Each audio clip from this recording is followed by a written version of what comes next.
Hi and welcome. My name is Katrina, and this is our Vampire the Masquerade stream, episode 10, titled The First Night. Before we begin, as usual, I would like to introduce our players as well as their characters. Hi, I'm Marianne. I play Siobhan York.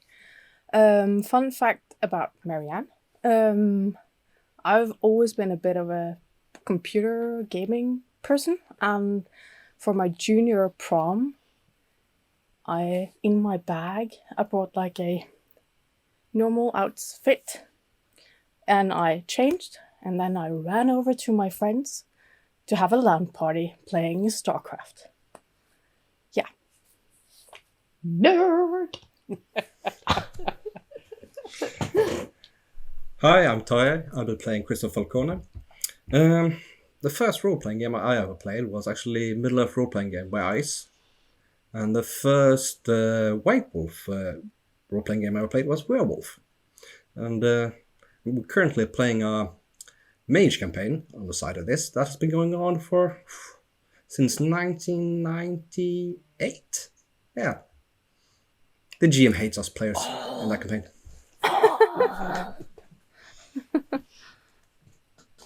Hello, my name is Örjan, and I'll be playing the role of Sean Dempsey. And the first White Wolf game I played was actually the same game Tarja played, as we've been playing since we were 15, 16. The first role-playing game I played was not MERP, it was Ravenloft, the AD&D setting. Oh, no. Oh, yeah, that's so old. Distinguished. Fun fact about me, not so much facts, but it's more fun. I will be playing and streaming with my partner in crime, the new Resident Evil game coming out, The Village, and we will be kicking that off in May. So keep your eyes out for that. We will post it on the page. And hopefully I get to scream and tell him how shit job he does, because he's going to be handling the controller, and I'm just going to tell him what to do. Do we get to point and laugh at you? No, I am, not at me. Of course I'm just gonna micromanage as I please. Yeah. Still gonna Someone's excited. I can hear a very excited dog whimpering. Yes! Einstein is just like, yes! When is this happening? In May. Yeah. At least looking forward to it. He's very excited about it. Jesus, I can't wake him. Oh, a sleeping dog! Yeah. Oh. This is the life of dog mummies. Yep. All right. Last episode, we left our players as I had quite an interesting day and evening this Saturday.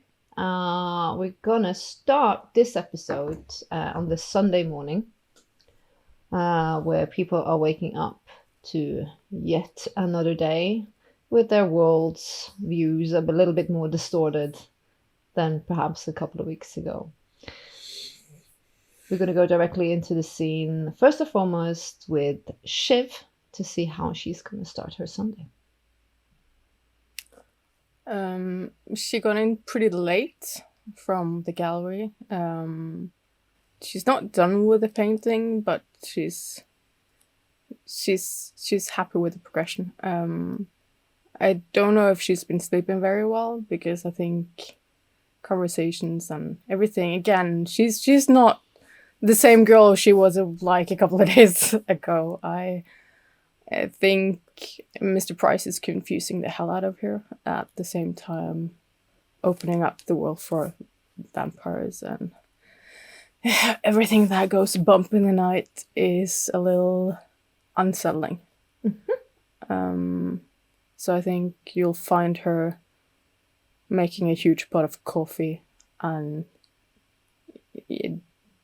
just not sure of herself. And yeah. Is she gonna do what she usually does on a Sunday? No. I don't think she'll be following up. I think she's a little bit nervous to see Chris. I don't know if she necessarily... I think she's still a little upset, even though she knows in her heart that he didn't mean anything. I think she needs a little breather. It's like almost a little like... She's not in mourning, that's not the thing, but she's just... Everything is a little off. Her role is not what it should be. Mm-hmm. So I think what she will do is go back to the gallery and continue the work that she started, and try and just pour all her emotions and thought into that. I don't think she knows how to handle it any other way. I think it might have been men before, or women, but she's not there either. So it's a doozy. It's a bit of a doozy. All right, so she does her morning, drinks her coffee, she's shaving the shampoo, and makes her way over to the orc. Hmm. All right, she can do wits, insight. Right. That's... Oh shit. That was the wrong die. So that's 3. Plenty. The target was basically a 1, so it was very hard not to see it. Again, it's overcast this Sunday. The air itself feels a bit wet, when the clouds are laying very like thick and heavy, and it's about to pour, but it's still just drizzling. Almost, it's not rain. It's just like for girls, it's gonna fuck up your hair. Pardon my French. It's just gonna ruin your hair. It's one of them humid, but it's also a bit more cold now. It's not, as I said, like the summer has at last loosened its grip. You're feeling the smell of autumn coming. As she walks towards the entrance to the Orc. You're not usually open on Sundays anyway, so you don't expect Jay to be there. You see someone sitting on cardboard beside the steps into the Orc. Big coat, disheveled hair. Can't really see the face because the head is tilted forwards. So is he blocking my... No, he's just sitting there. Right. You're not really used to having beggars. No, not in this part. area. No.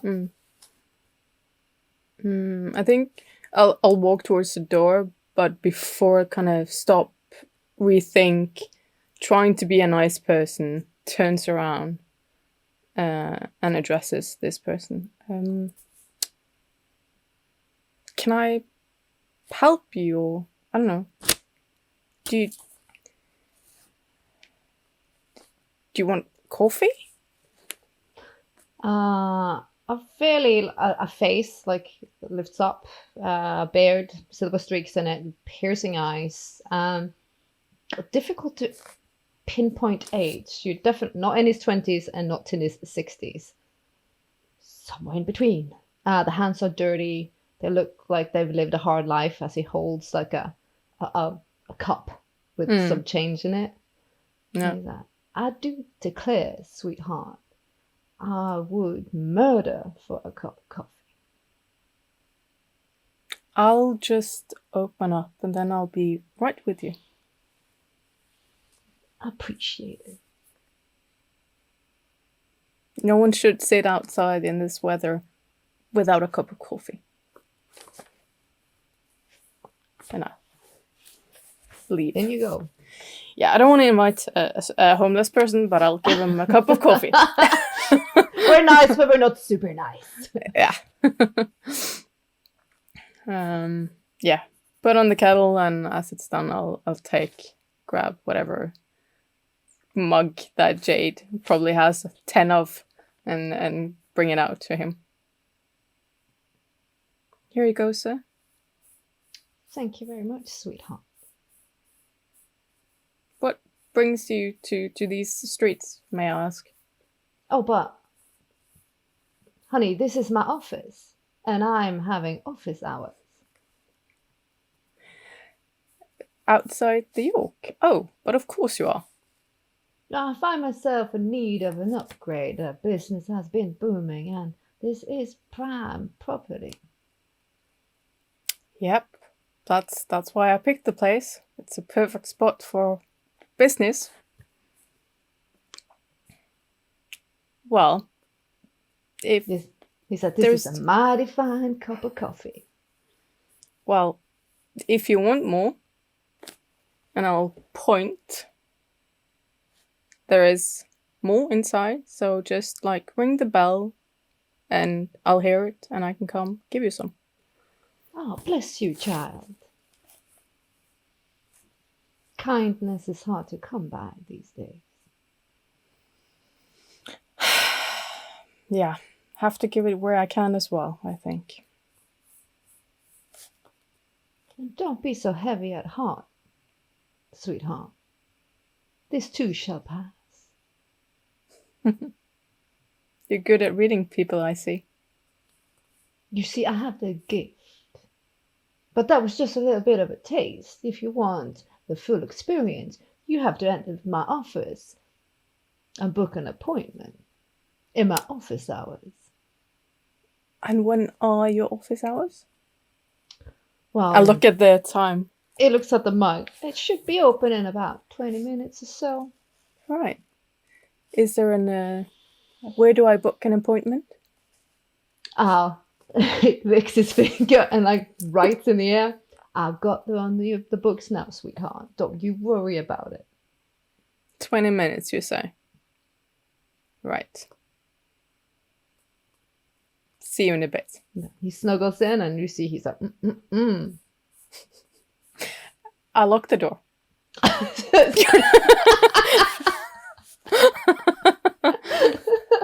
I mean, I'm not, but yeah. I mean, I have some expensive shit, so I would lock it regardless if Jade's not in. But still, yeah. And there's a bomb outside. Yeah, you never know. Yeah, he might knife you another one. So no. Understandably. All right. So now we know what Shiv is doing. Christopher Falcone. Waking up in the living room. Yeah, like I feel like a pig shut in my head. Get up and I like stumble to the kitchen and goes back to the living room, takes his one clean glass, rinses out of it. Open the refrigerator in the part of the fridge, pulls out a bottle of vodka, pours 2 fingers of vodka, pours it back in. Finds 2 tablets of Alka-Seltzer, throws them into the vodka, like it's fizzy good, and then like a handful of ibuprofens. Oh, okay. Breakfast of champions. It is. Well,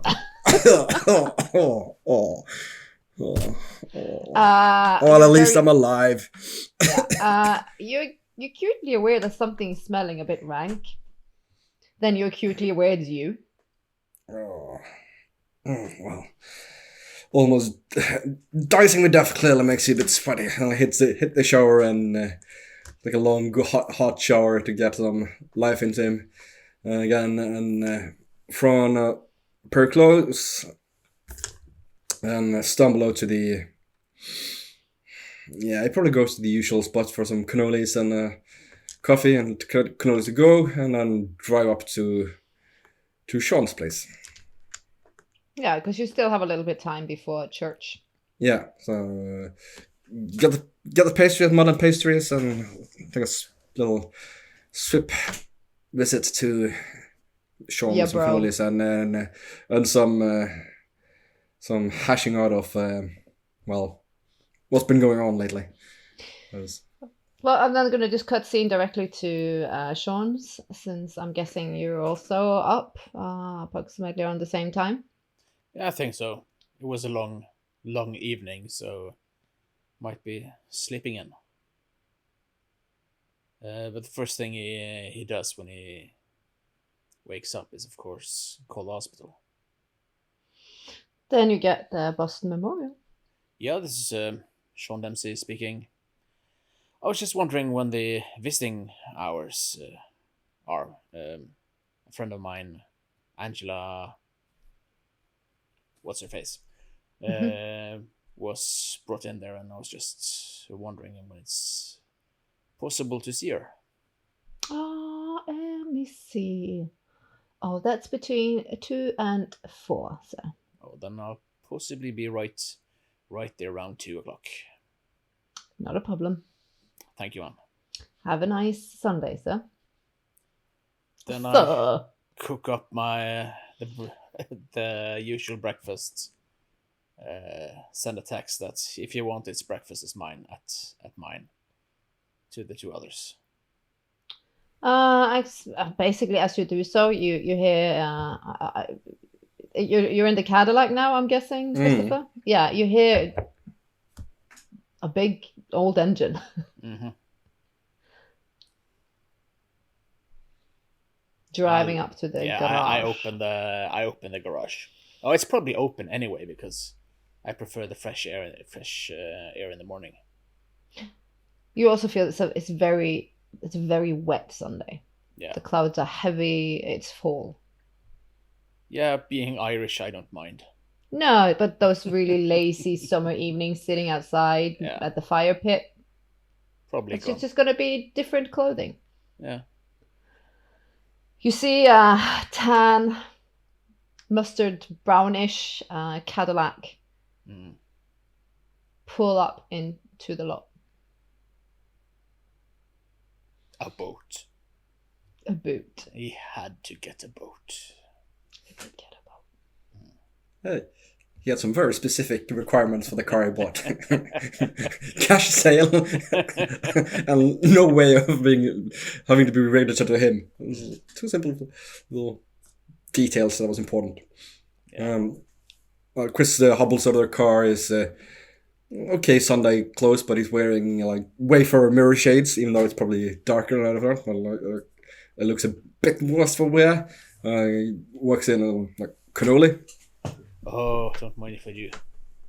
That's a nice battleship, isn't it? Oh yeah, it'll do. The old Batty was selling it.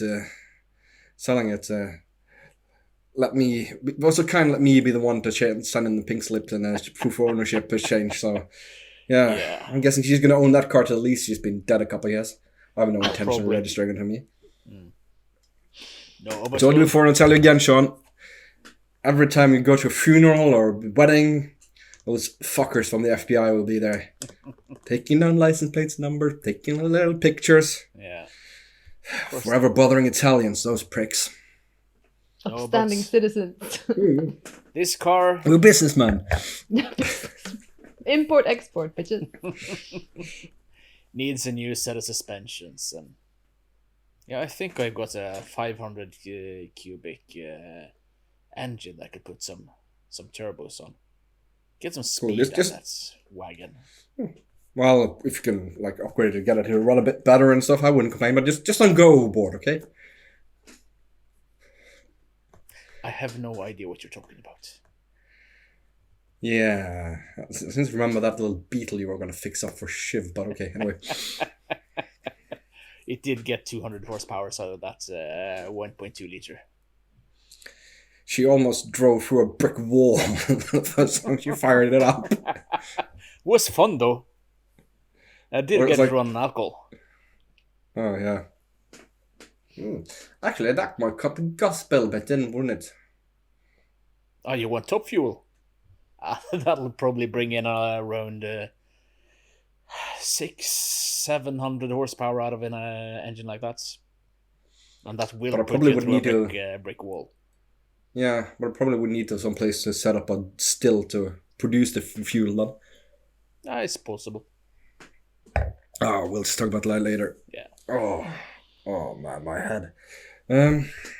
So actually, the reason... How did it go with the Ruskies? Well, I'm still alive. Apparently.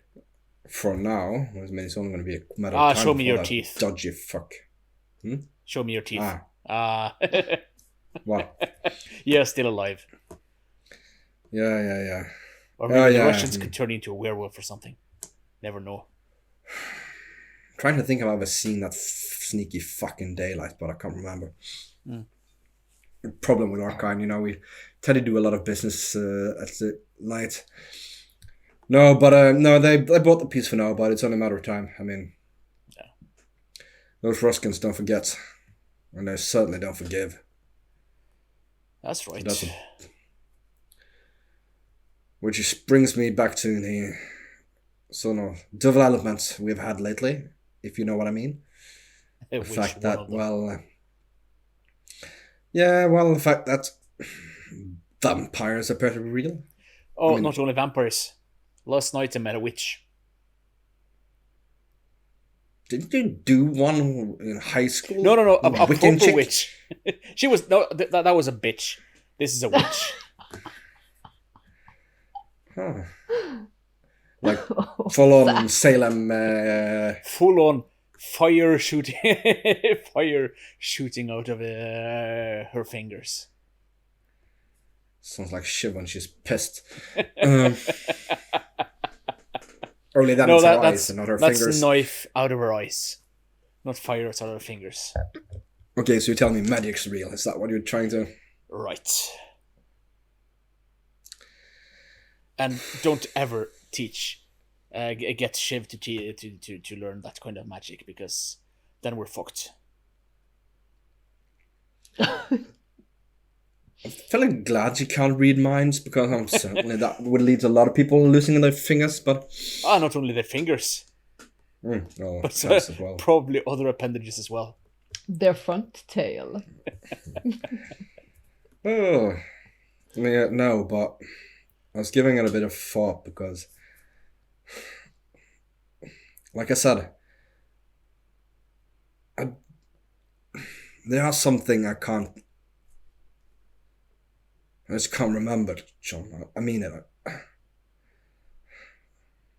Like borrowing the piece money of from the like sheet. Why? Well, why? I know why, but how the hell did? I mean, do I look the son of a person that just suddenly starts hanging out with rich financiers who turns out to be bloody vampires? No, not even close to her social standards. No offense, but yeah. No. I mean, of course, it could be my rugged, handsomely charm. Yeah, of course. Yes, probably that. Hey, I take absolutely no offense. But got me thinking. So, plus, maybe getting killed by the Russian, maybe go visit the old man in prison. Yeah. Well, he's still being a stubborn bastard and refuses to say anything about who got him to take the blame for the whole debacle, Well, who got him to be a Smolinski. Got some info that'll either kill him or kill you. Or it could be that Or there's some serious money in it. Made him confess in other ways. I mean, fuck. I just thought it would be straight up gangster shit, but given the latest development, who the hell knows? Who the hell knows what's lurking in the shadow, Sean? You mean vampire gangsters? Fuck. That's some problem. Well, I've been trying to think why on earth they would immortal. Christ, it sounds so fucking cheesy saying it. Vampires immortal. It's insane. We don't drink wine. There had to be a reason why they approached us. Why they? Why us? I mean, other than the fact that they themselves said they can't do anything. That'd be some. I mean, the city's full of people, Sean. Anyone else could have been a cat's paw, but they chose us. Yeah, and we're not even that crafty. Nope. But we have some skill set and connections. We're pretty, though. Yeah, that's got to be it. Yeah. It's the looks. I don't know. Whoever just got me thinking. What if? What do you even think? I don't even think he actually did it. What if I'm actually convinced that he actually pulled the trigger? I mean, or even worse, maybe what if they actually made him do it? That's, on the other hand, it would solve some problems with the Yeah, but that Russians. means they can probably do it to us. Yes. Or to the Russians, perhaps. I mean, it's only a matter of time before they're going to come gunning for me. You need a gun, that's what you're telling me. No, I'm good. Thank you. I still got a couple of ones you gave me from before. And before that, you still got any contacts on the other side of the pond? I mean, generally we used to make a lot of money exporting money that way, but the way things are looking when it comes to peace over there, I'm guessing there's going to be a lot of unused firearms. After this so-called peace, it's especially my family has to keep their head low. Shame. Yeah. I bet we could get a nice price for those guns like that, either on the streets here or on the other side of the border down in Mexico. That place always seems to be in demand for a gun.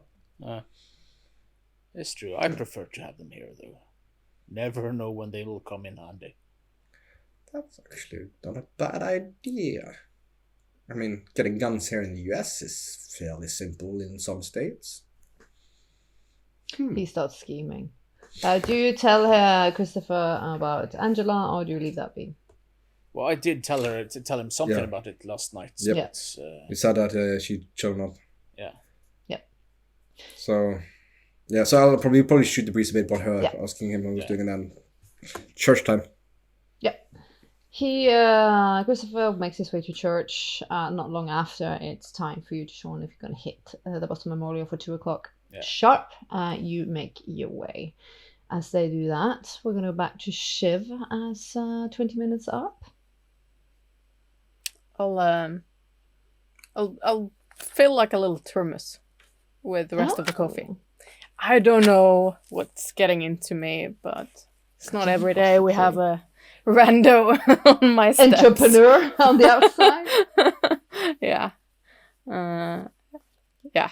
I think Shiv doesn't necessarily know how long she'll stay alive anymore, so why not try and be a little bit charitable before she goes or something? Well, look, if it helps tip a scale, you know. Yeah, exactly. Just in case. It doesn't hurt to try.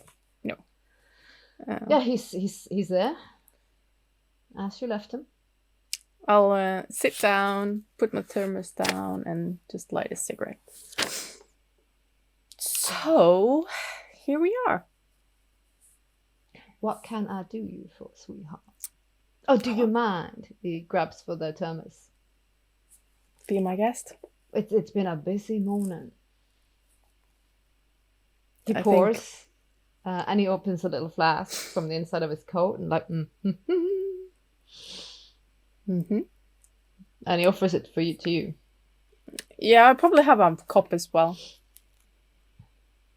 Can I just like sniff it before Mighty fine brandy. Mighty fine.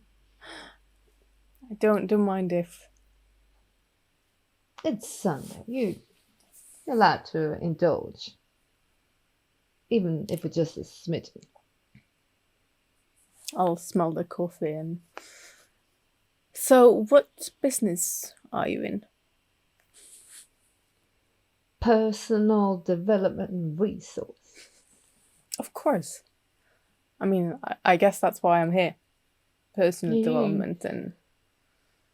Yes, sure. I have a tendency to be where I should be if a client is in need of me. Right. And I do get this distinct feeling you might be in need. I think you have a clearer view of the world and perhaps me right this very moment, strangely enough.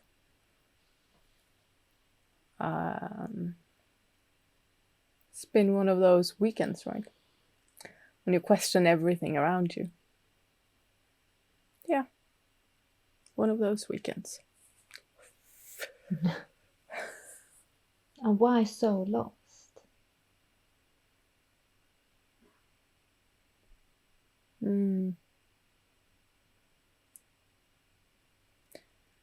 Well,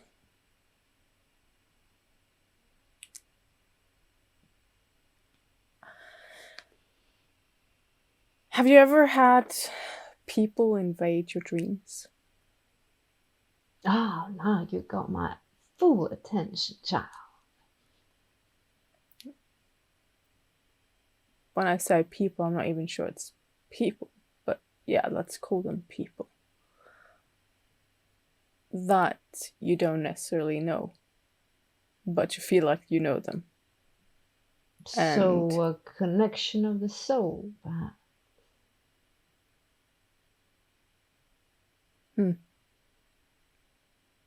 Could you elaborate on that? I'm not sure I've given that much thought. It's like finding the other piece of oneself.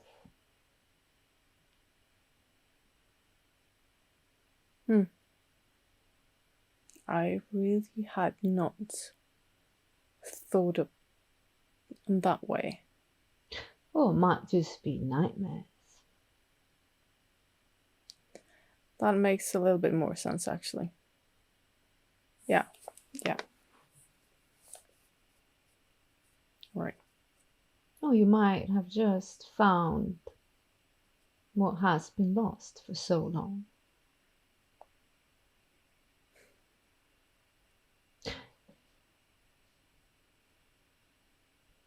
Well, I don't even know.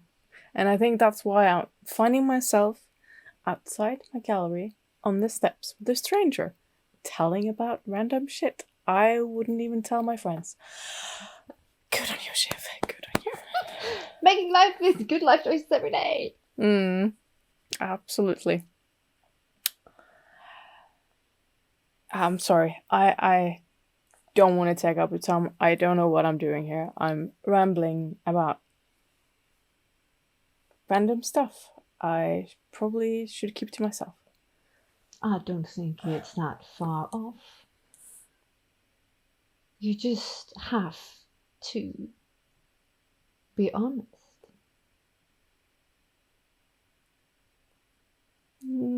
Not my strong suit. Not my strong suit. Yeah. I'll get up. He holds on to. You don't mind, miss? No, keep it. And, well, you can leave it here once you're done. I think my friend would appreciate having it back. Even though... I'll be right here in my office. I ain't going to take it with me. Excellent. Well, again, call if you need more. I'll be here for a couple of hours. And so will I, sweetheart. And I mumble? I mumble to myself as I go in. Don't hope he's going to stay here forever. Please leave. Thank you very much. Bye. Yeah. All right. We're going to head over to the hospital as Sean enters the Boston Memorial. I'm guessing you all go over to a receptionist. You get told what floor and room Angela is in at the minute. Even brought some flowers and chocolates. All right. And a cup of coffee. And a cup of coffee. It's not in a private room. That would be too much to expect. Of course. Insurance and all that jazz. It's not the best premium. Mm. But you get a bit shocked when you see her. She's pale. She got needles in her arms, IV, bag, black, almost bags under her eyes. She looks like she's been through hell and back. There's curtains you can pull around the bed. There's probably 4 other people in the room. 2 of them have visitors. Everybody's speaking very with a low tone of voice.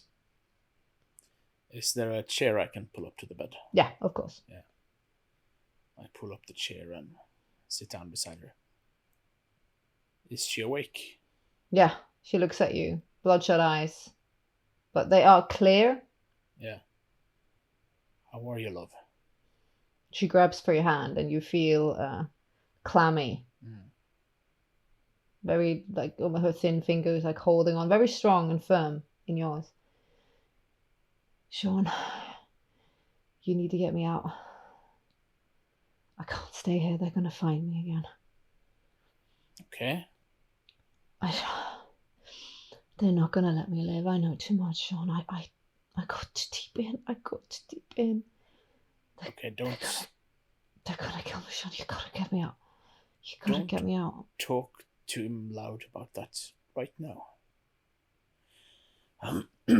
We can talk about it in my garage. You got to get me out. The girls, you got to help me, Sean. I can't leave them there. First, how are your withdrawals? They gave me these tablets to take, and I don't think it's too bad. I just can't stay here. They're gonna find that I live. Well, it's just an overdose, so hopefully it's just an overdose. So they have to let you out. I just want to go. I can't stay here, Sean. We gotta go. Yeah. Anybody clean your clothes? There should be in there. She points at, like, it's a little nightstand thing. Yeah. In a bag, you see it's pants and the t-shirt that she came in, and the sneakers are on the ground. Yeah. Are they clean? Yeah. Yeah, that's good. I know. I just hand her the clothes and I turn my back. It takes a minute. You hear she's struggling with it, and then you can feel her, like, leaning in on you to stable herself to walk.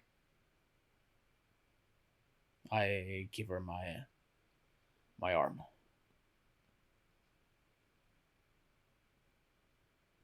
And I bring her down to the...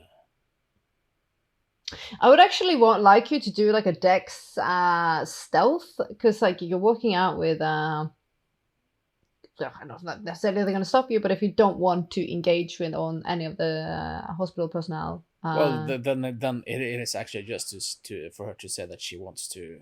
Yeah. She wants to get out. But a dex stealth, of course, you can have that.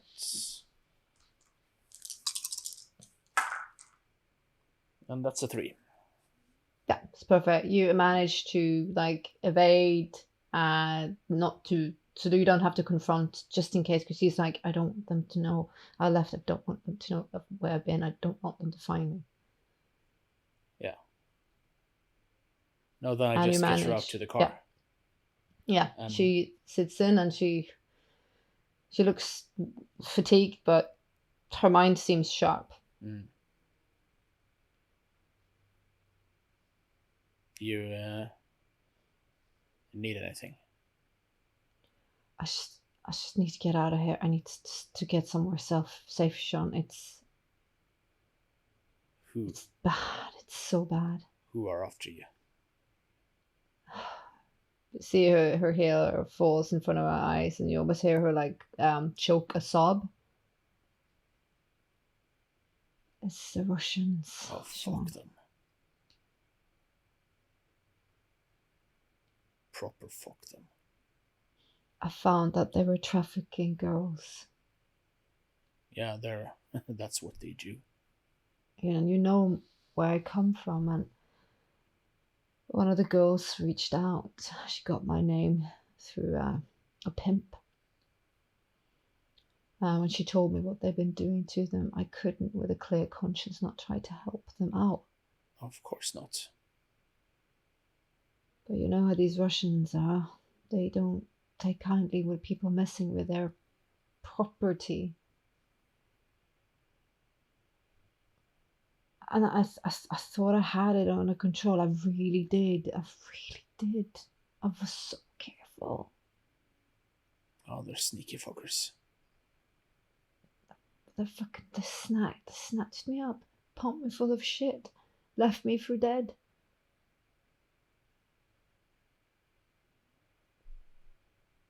Where do they keep these girls?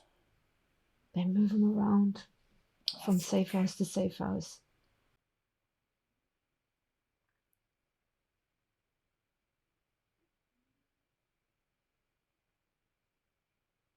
I think he drives in silence the rest of the way home. She seems a little bit fatigued, so she nods off for the rest of the journey back.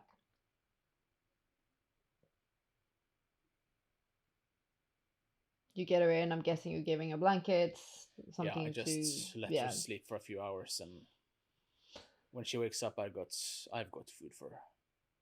All right. Well, Christopher, you're at church. You're doing the churchy thing.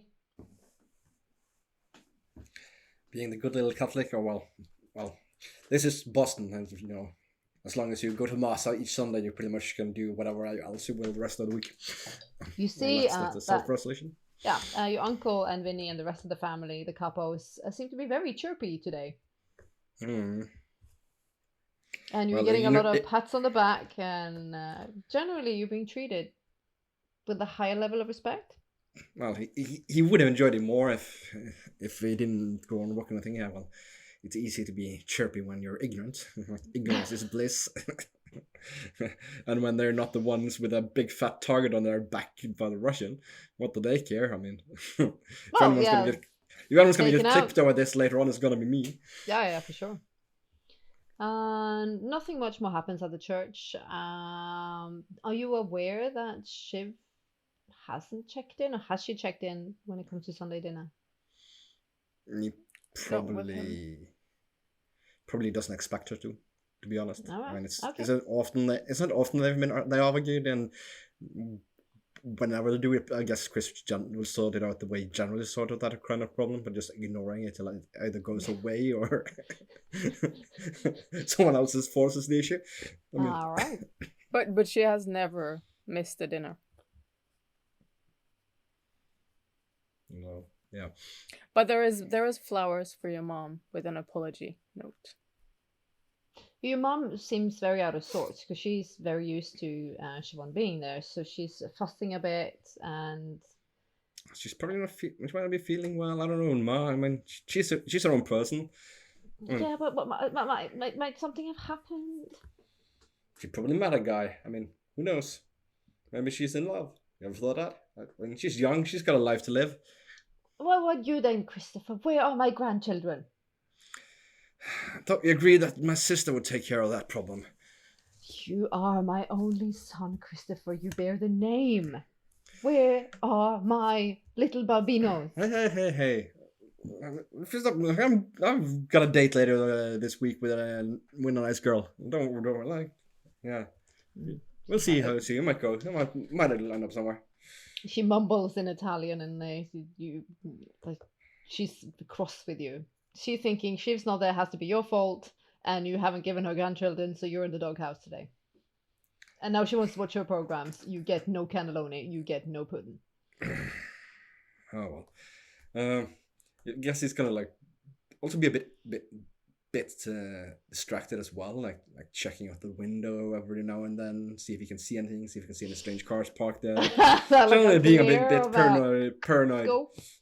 Yeah, he's being a bit paranoid. And I mean, just because he walked away alive yesterday from the meeting doesn't mean he won't walk down an alley and suddenly get a bullet in his skull. You never know. No, you don't. Plus the whole vampire situation thingy.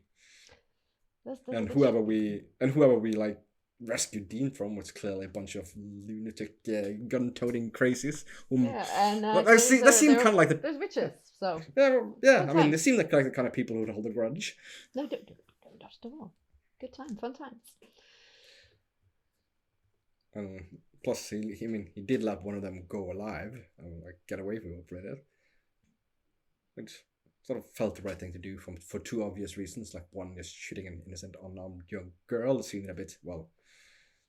There is even a limit for Christopher.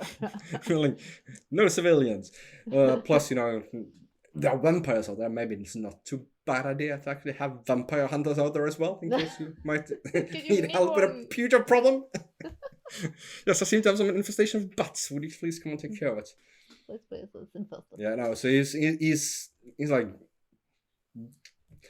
part like the fury of being alive, which is partied and celebrated and really enjoyed.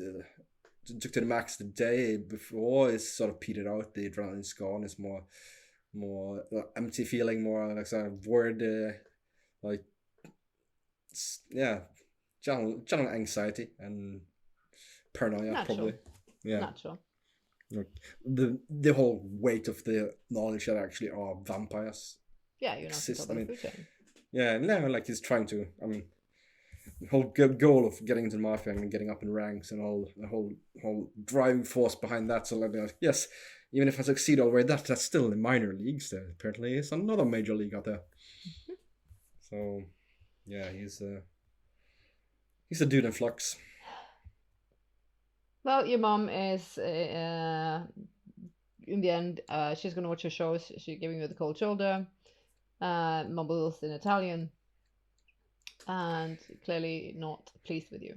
No, so after like half an hour into her shows, when she's well sedated and tranquilized in front of the TV, you just quietly say, "Oh, I'm gonna go now, ma. Bye," and then you slide out like he used to do when he was younger. Yeah, but I don't. Get out the get out the house that depression built. It's dark. It feels dark. Yeah, not much joy there. Never was. Mm-mm. Well, not after his father was arrested anyway. Mm-mm. For all three of you, the day drags slowly into the early evening. Anybody else doing anything of note during the daytime? All depends on how Angela is coping. I'm thinking she's going to sleep around till around 6 o'clock would be sensible. Yeah. I don't want to start questioning her until she's Rested, fed, and Yeah. showered, and change of clothing. Yeah. And then ready to tell her tale. Yeah. Siobhan, does Shiv do anything more than work on her art?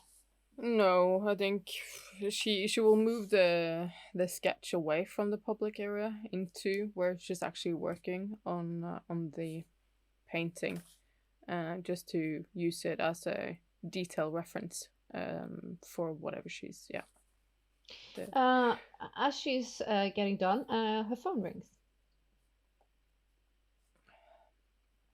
I'll take it, and as I take it, I see that I've missed a message from Sean. Hello? Hey, honey, it's Jade. Of course.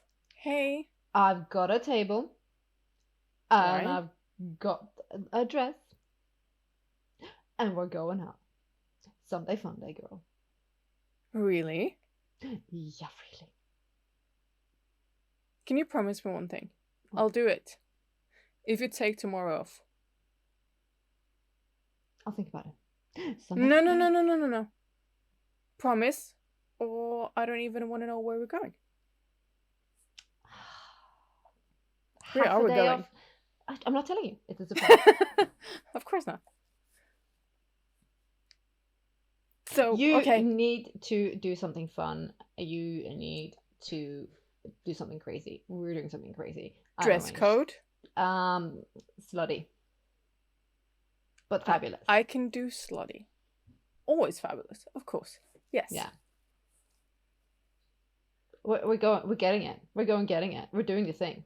So, where are we going? I'm not. Or am I telling you. meeting? Okay. I'm picking well, you up I'm in a at the cab. gallery right now, Well, so go- I need to change. Go home. You have exactly 1 hour, and I expect you to be horrified. But glamorous. Done deal. Done deal. Done deal. We're doing it. Bye. Bye. 1 hour. Whew. Yeah, she needs to hurry. She probably has like paint covered and yeah, not looking very nice. Yep. Ready to I'll go. pack up my shit and go. All right. Before we head into our next a couple of interesting scenes, because things are about to get a bit interesting, we're gonna have a little break. because this is a perfect time before we go into the evening. The oon is out. I don't like it when the GM says interesting, because when she says interesting, she means tormenting and Yeah, but usually this the tormenting is about Mariana. Yeah. That's true. I'll just get some popcorn. No. Go get the Shiv. popcorn. Shiv is going to have a fabulous night. Yeah, you Like you she really believe that, deserves. honestly. Don't jinx it. Yes, that's Okay. yeah. All right. Yeah. Little break. Back in 5. Bye. Bye.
Welcome back from the break.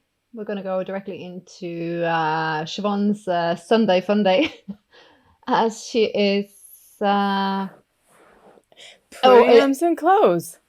putting I guess. Putting on she's- the face. Getting a shower.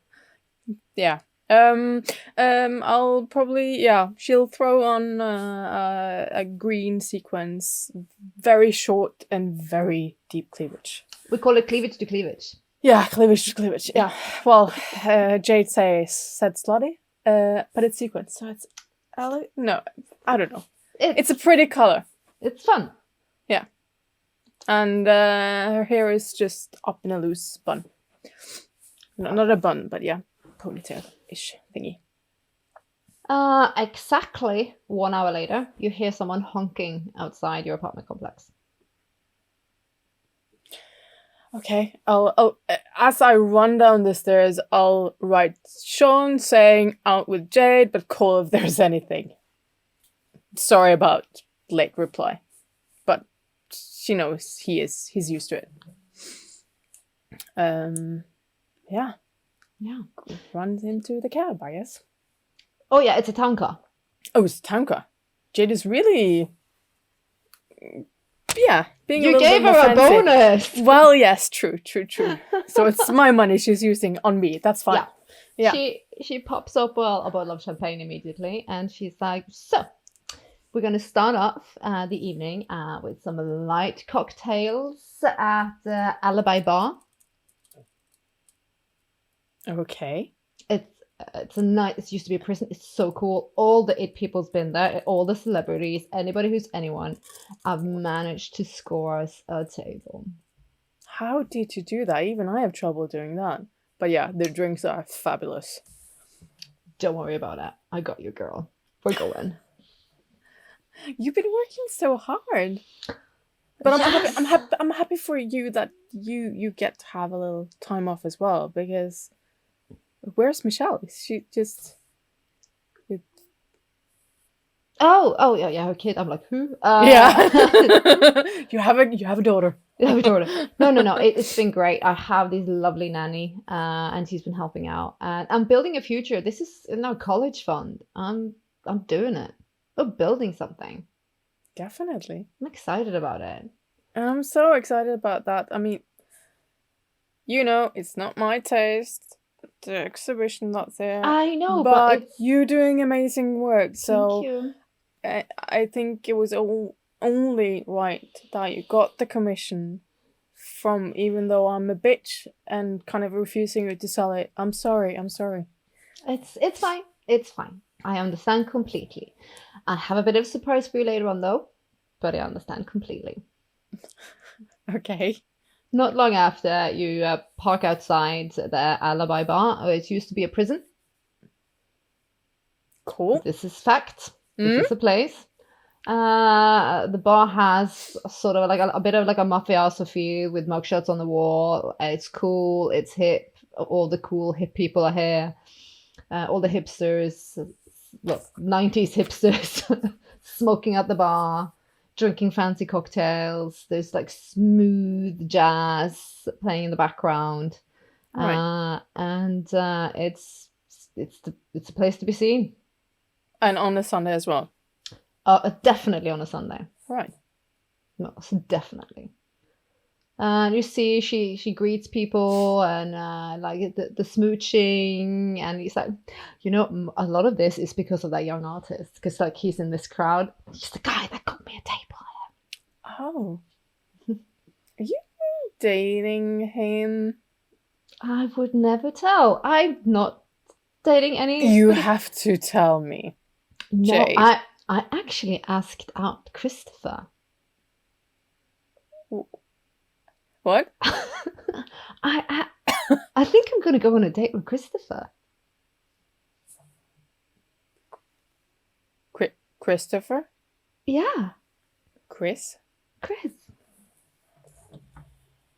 Sure, whatever floats your boat, I guess. Sorry, why?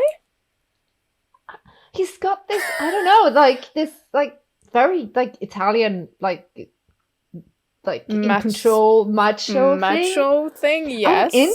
I'm into it. I'm tired of these artsy fuckboys that can't do shit, can't do Except anything. getting you a table on a Sunday here. I know, but I gotta think ahead, and I think he's distinguished. You would vouch for him. He's one of your best friends. Yes, of course I would. I mean, I wasn't thinking you and him. I think that's just, we've known each other for so long.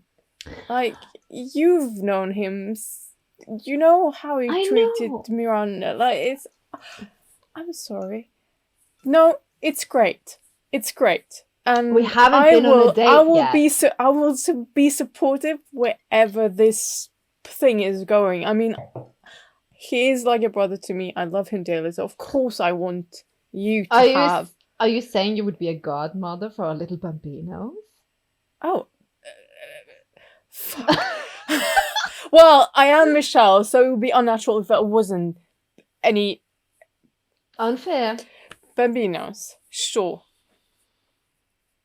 A little Carlito. I don't know. Italian names. What are they called? Like...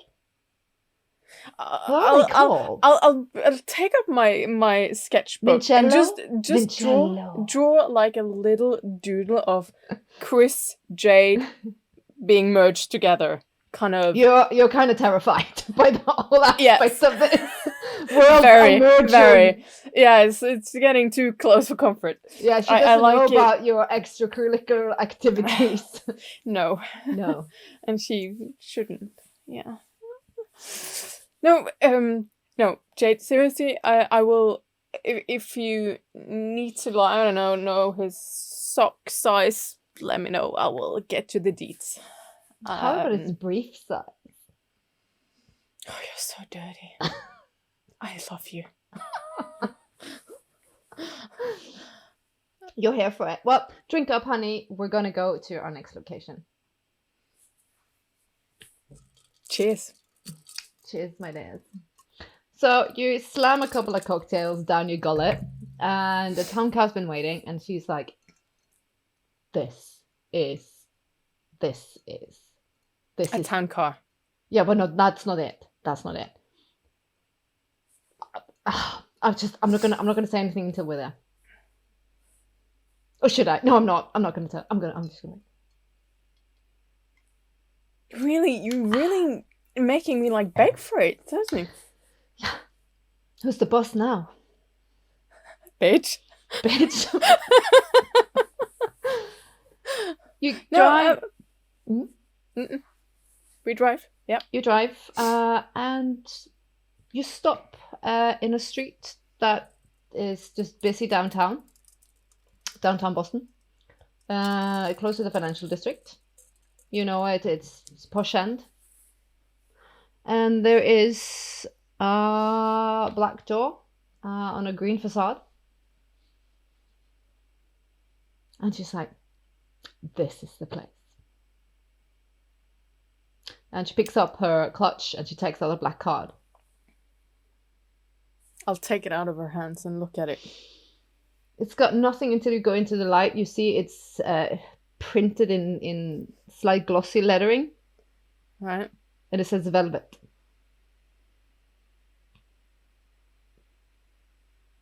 We're not going to a strip club, are we? Oh, it's better. It's better than a strip club. Lead the way. It's a private club. What I think you mean by a private club? What I would mean by a private club? What do you mean? What do you mean by a private club? She jumps out. This umbrella because it's light drizzle now. Well, there's a guy that stands outside. He's in a suit and an overall, like not overall, but a coat. Not an overall, that would be weird. He's very, like, clearly a bouncer. Yeah. And she's like, give me the card, give me the card. Hand it over. And she's like... He looks at it, And he's like, the name, Jade. What's her last name, by the way? Yao. Yeah, Jade Yao, with guest. And he checks the clipboard and he's like, please. And he opens up, he knocks, little, like a little, what's a window thingy? Slit. I don't know. And he says, yep, shows the card, gives the names, door opens. This beautiful girl, dressed in the tiniest, blackest little outfit, is saying, can I take any of your ladies' coats? Sure. And I'll hand her my coat. She points down like a hall with red lights. So she says, welcome to the Velvet Rope, ladies. I hope you enjoy your time. How did you know about this place? The artist as well? I've never heard about this. Oh, no. This is, you know, the guy that sold the sketch?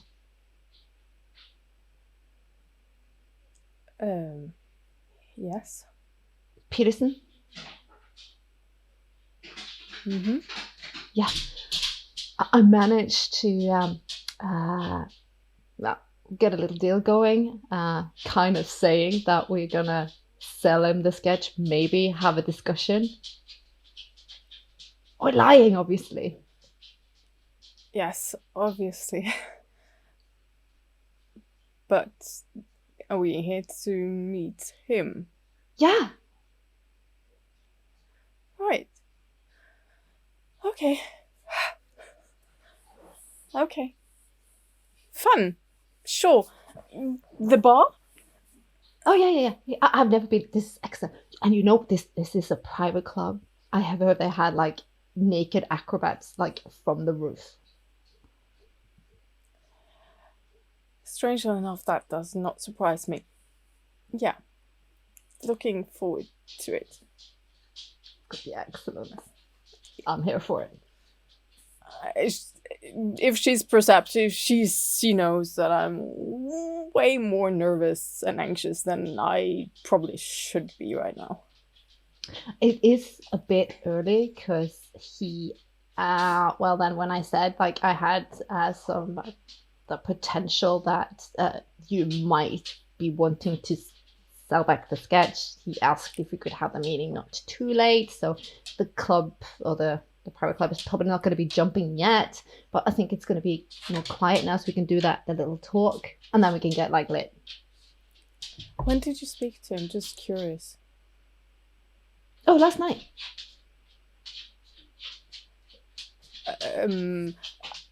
Marianne can't remember what time he came to the gallery. Oh, you don't even remember? No.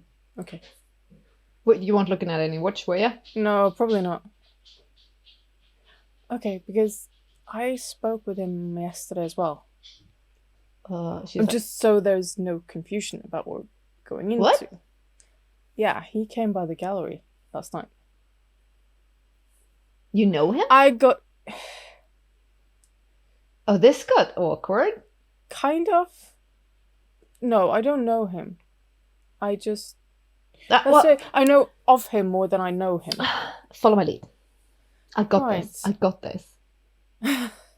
Well, you have become quite the savvy at this, so yes, I trust you.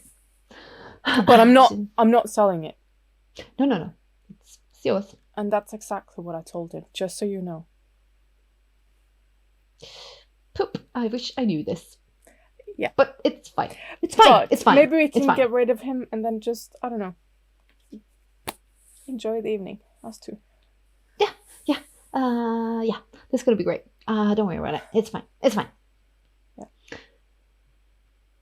There's like these classical double doors that you push open and then you enter the velvet rope. There's a long bar, almost like in direct view, with glass behind it and bottles all the way up to the roof. There's a lot of heavy like velour curtains around and velvet ropes hanging from the ceiling. There's a big round, it's almost like an octagon, but it's a circular like dance floor or wherever you would be. If there was a show, it would be there.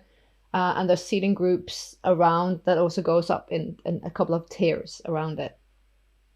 And to your right as you go in, you can see there's like toilets, powder rooms, etc.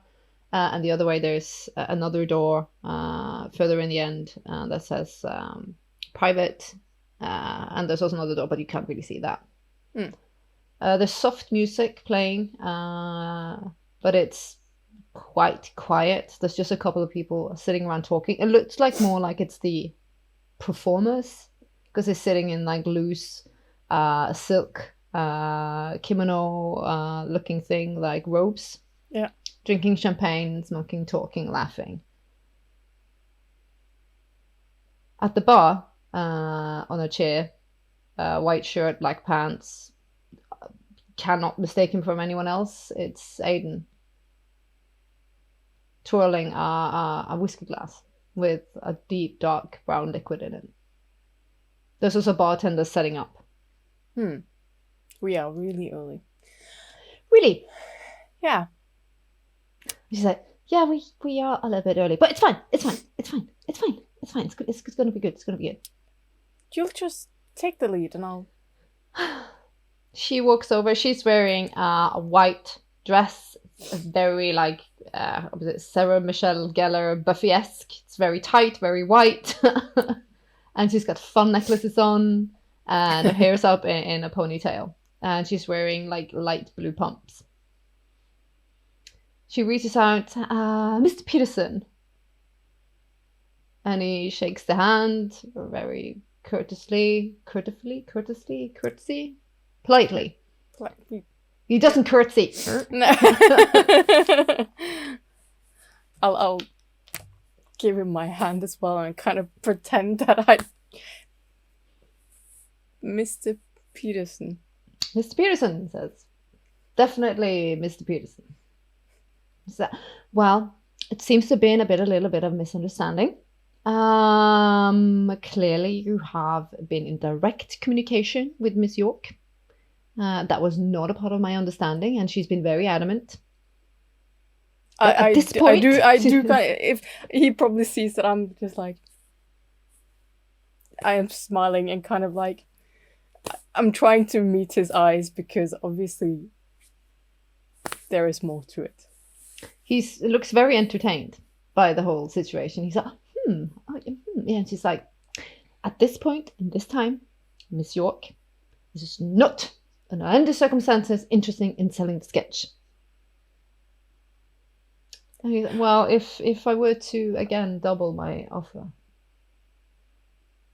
she's like, right. And I give him a stern look. He looks very entertained by this. She's like, well, that would at least merit a brief discussion. Excuse me. She turns around, she grabs your arm. It's like, ladies, what can I get you to drink? Champagne, white, red?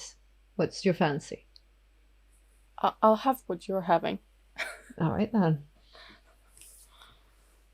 And she's like, girl, that is a lot of money. I'm going to move the sketch tomorrow.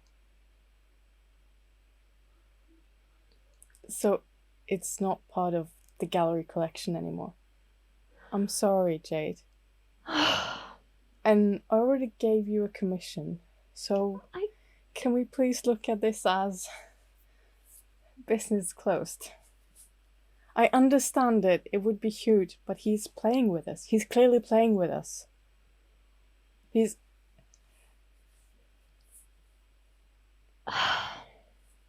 You're the boss. Why would he sell it to us just to buy it for what, 4 times the amount? These artist types, I don't know, maybe because the exhibition, it's bumped the price of the collection now like massively. I don't know. I don't question that. When somebody says, do you want a ton of money for this thing? I'm gonna go, yeah. I think he knows the value, and I don't think we'll ever get the amount that is actually worth. And I'm sorry, Jade. I understand this would be commission of a lifetime. I get it. not a I'm lot of just- chances like this. Just I gonna don't- go to the bathroom real quick. Right, and I'm sorry for rubbing in it. I'm just gonna go and scream into the hand dryer for a second, and then I'll be fine. You see, she's like, "What? But it's a ton of fucking money." And she like mumbles to herself while she walks up and shakes her head. I'll just like shake my head as I move towards the bar. Is there a drink there? Yeah, he gently nudges it over to you. I'll take it and just like. Oh, one more, please. He taps the bar, and the bartender immediately pours more. You deviant son of a bitch. You knew this was going to happen. When did you speak with her? Is it really important when I spoke to her?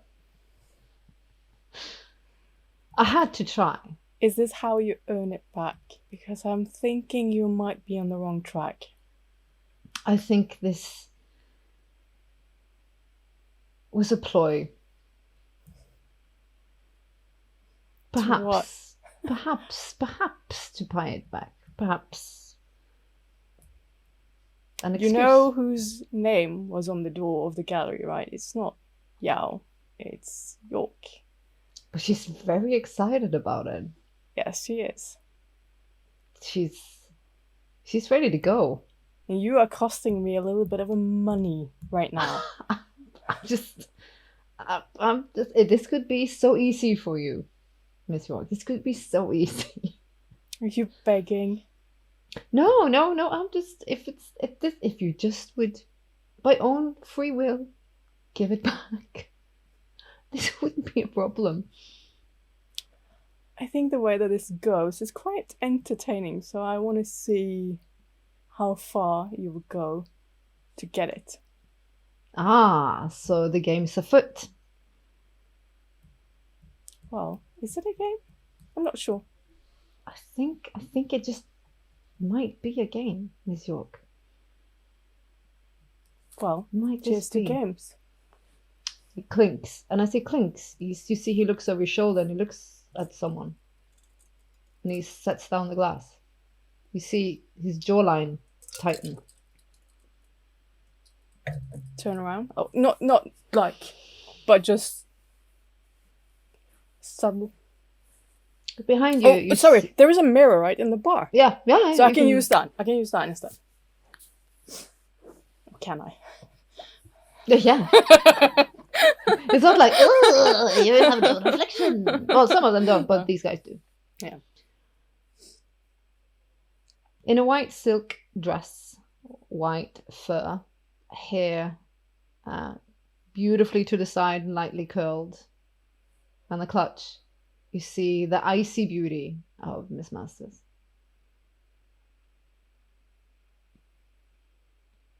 My heart sinks a little bit.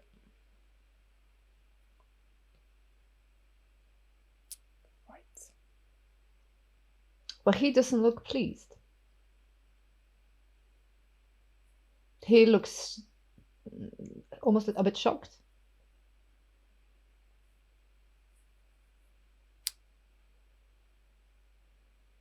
I'm guessing she's here for you.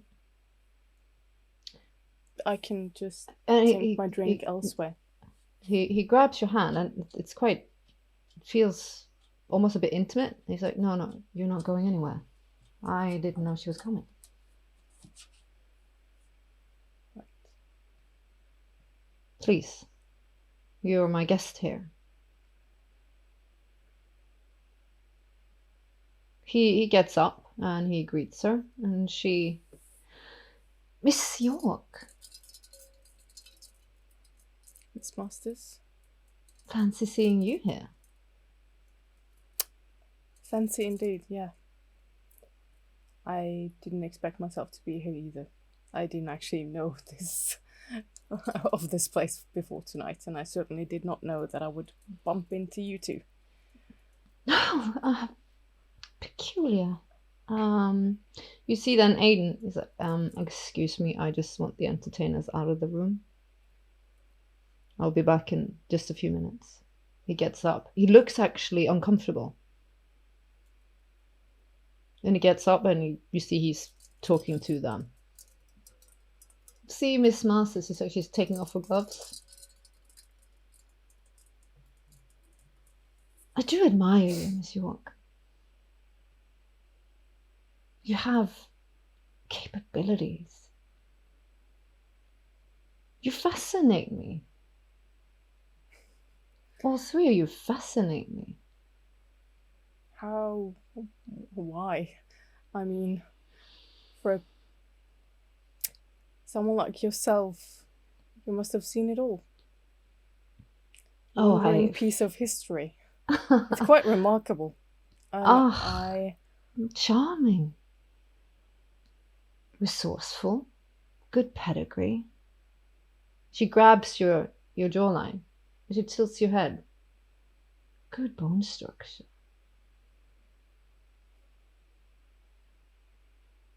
I could have use for someone like you, you know? I think I would respectfully decline. I could have evolved you out of this muck. Take you under my wings, so to speak.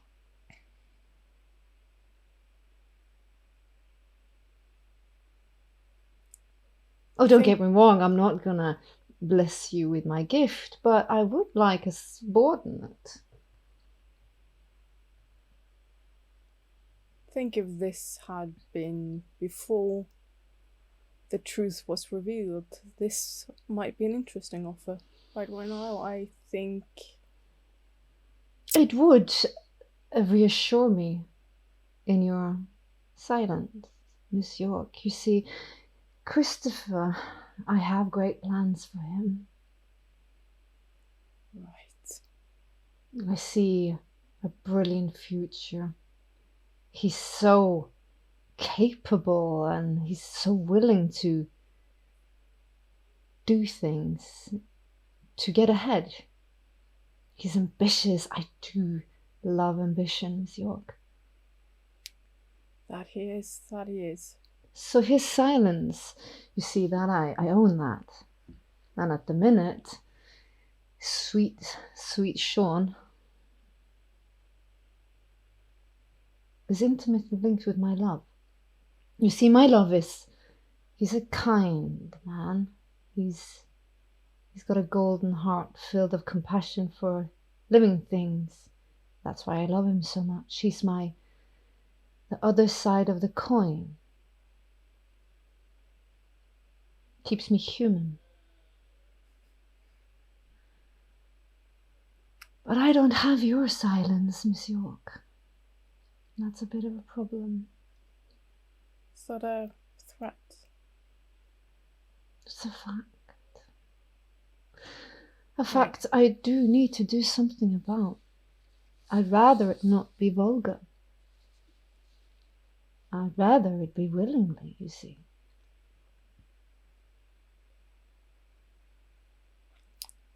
I realize that you don't know me very well, but those who do know that I keep my word.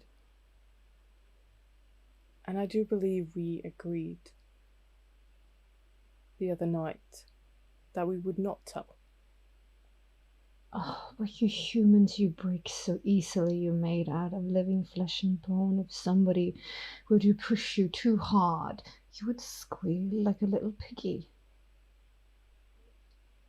And that is disconcerting for someone of my stature.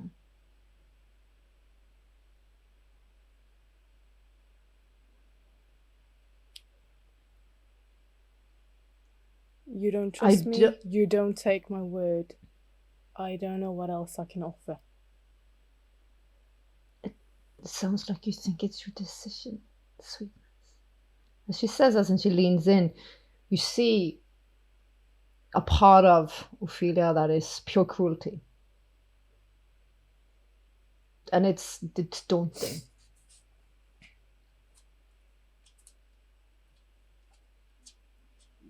as she leans in, but all of a sudden you see her, she reacts, and you see fingers around her neck, and she's been yanked hard back.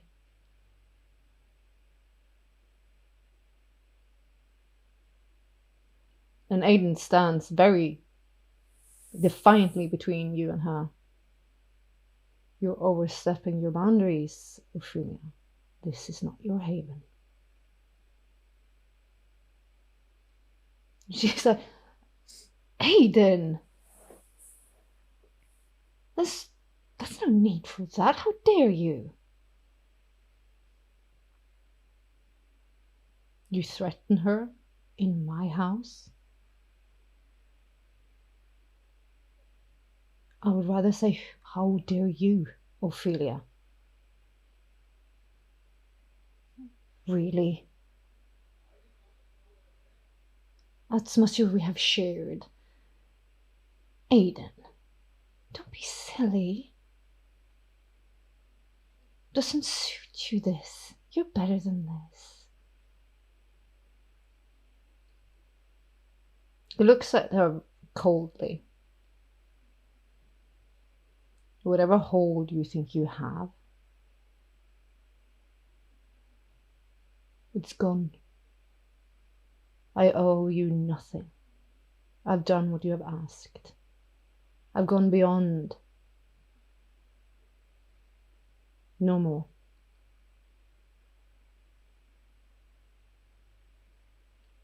She stares at him, almost like shocked. Are you kidding me? Oh, Aiden, are you kidding me? For this? For a human?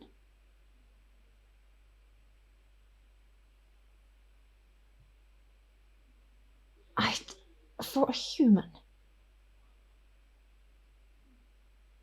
He stands there just like, you better leave or I'll make you leave.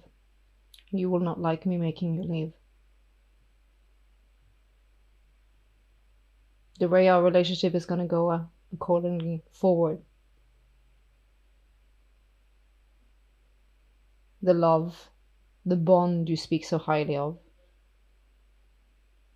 doesn't exist.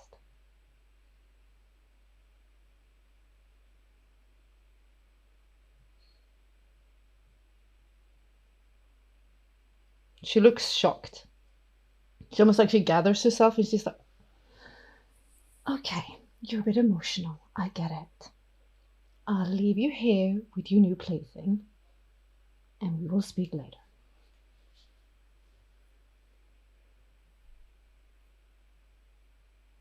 She turns on her heel, and this is when Jade's coming back. And she's like looking at her like, oh my god. She's like, you don't know what that is.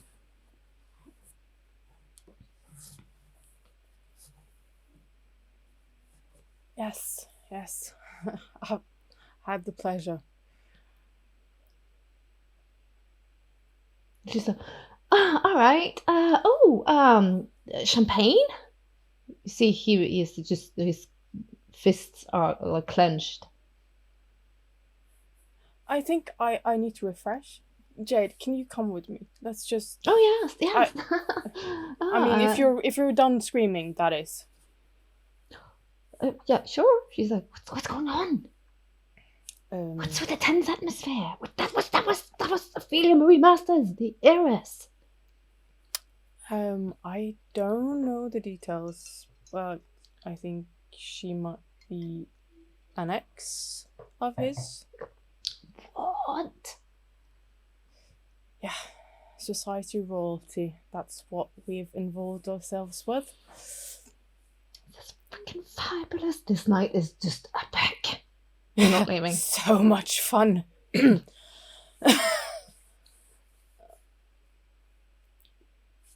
Yes. I'll just fix my splash water in my face and fix myself up. And yeah, Mr. Peterson, I don't know if he will be here or not. I don't know. I don't know what the arrangement was. Is there a show starting or yes, there's going to be a show. Right. I think that will maybe lighten the mood. And I'm with you. I'm with you. I'm just, that was an awkward conversation that I definitely didn't eavesdrop on, and yeah. Give me one drink, and then I'll be back to fun-loving self. Okay, I promise. All right. I promise. She's like, let's do the thing. She's like, She walks out, and I'm like, okay, so we have refused the offer. He sits quite composed, almost like that never happened. Except for you see, like, he's holding the glass so tight, you're shocked it doesn't crack. So yes, we're not selling it, but I have promised Mr. Peterson that if he wants to, he can rent it back for periods of time. He looks surprised. And I'm just, yeah, giving him a look that is just like, I'm just flying out of my fucking, yeah. Fucking. yeah. I'm shocked that. This is awesome. This is great. This is awesome. This is great. This is Jade. This is awesome. This is great. We need champagne. Definitely. Yes, we need champagne. Oh, she's like, oh, I'll just, you guys sip. I'm going to see if that waiter can get us some more champagne. He looks at you quite concerned, but firm. Are you all right?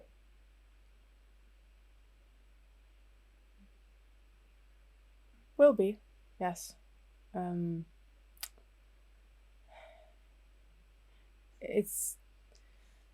I was so furious with Chris the other night after the whole debacle. This is one of the things that worried me. Knowing the truth of it all, this is one of the things that I was foreseeing but didn't hope would. I think I've been working on eggshells these last couple of days because I'll just be frank, I feared for our lives. And let's just say that Miss Masters' failure didn't bring me any comfort seeing her. And for whatever reason, you do not invoke that feeling in me. As you said yesterday, you don't think I aim to harm you, and neither do I think you aim to harm me. So, I guess there's that.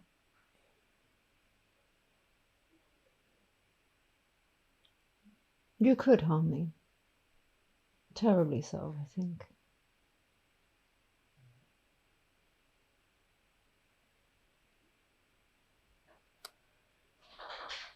I wouldn't know where to start. I hope you don't, though. It's not my intention. I basically just pissed off the boss lady. For little old me. For little old you. Right.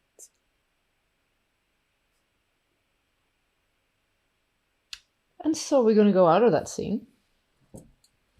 We're going to go over to Sean. I think I spend all day just sitting by her side and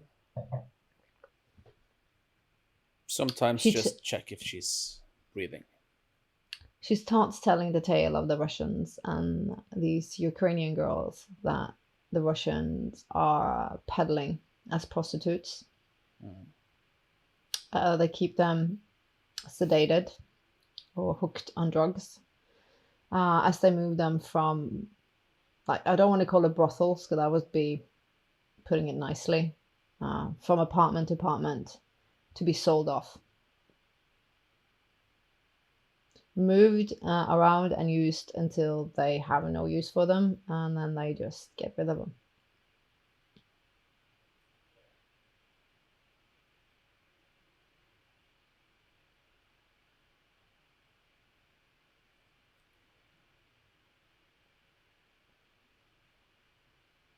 And you don't know anything where these safe houses, where they are? I have one of the addresses, but this is where I found them once. I don't know if they still use it, and I know they use these fake dry cleaning company car called Bubble Wash Okay. Bubble wash. to move the girls around, and sure, it's bad. It's bad. Oh, I know. I know. I gotta help them if I can. I don't know what to do. I'm just me.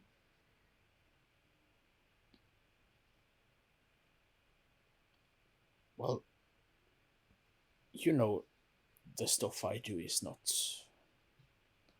on the up and up. I know, and I need help, Sean. Yeah. I feel like the most horrible friend on the planet for asking. No. Absolutely not. I would be the most horrible friend on the planet if I didn't if I didn't give you a hand in this. Unfortunately, I don't think I can ask Chris for help on this one. Because, yeah, he's Italian. And that will probably cause some great disturbance.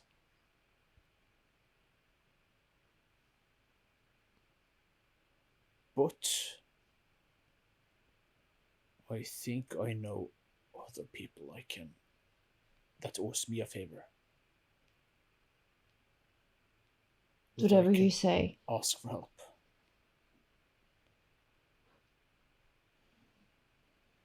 I pick up the phone and I text Dean. Mhm.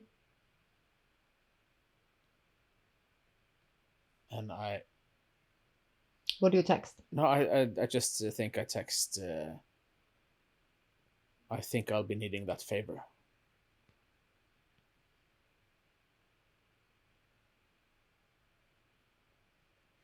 Oh, well, you get back when and where? Has he brought the bike back? No, not yet. No, I'll just text. We can talk whenever you return the bike. But you like today, tomorrow night? Do you give a? No, well, he knows that the bike is not mine, so I'm guessing he will return it. He said he will return it as fast as possible. Mhm. So, yeah. Today, maybe? Or this night? Yep. Yep. Just so we don't know what we're agreeing. Yeah. All right. Is that the only person you call or message? I think maybe I will send Shiv a text as well, because this I'm thinking I'll keep. I have to keep Chris out of it, because there's already enough trouble with the Russians in his part. What? No more Russian fun for Christopher. All right. Yeah, I think I'll keep him out of this, because yeah, as if he gets involved, then no, I think I'll text him. Have some Russian problems. Involved or not, it's okay if not. That's what you get, Christopher. We're gonna get to you, Sean, in a minute. Well, fuck.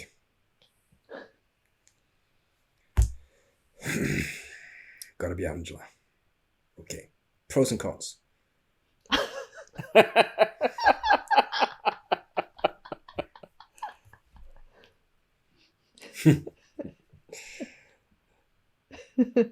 No, it's more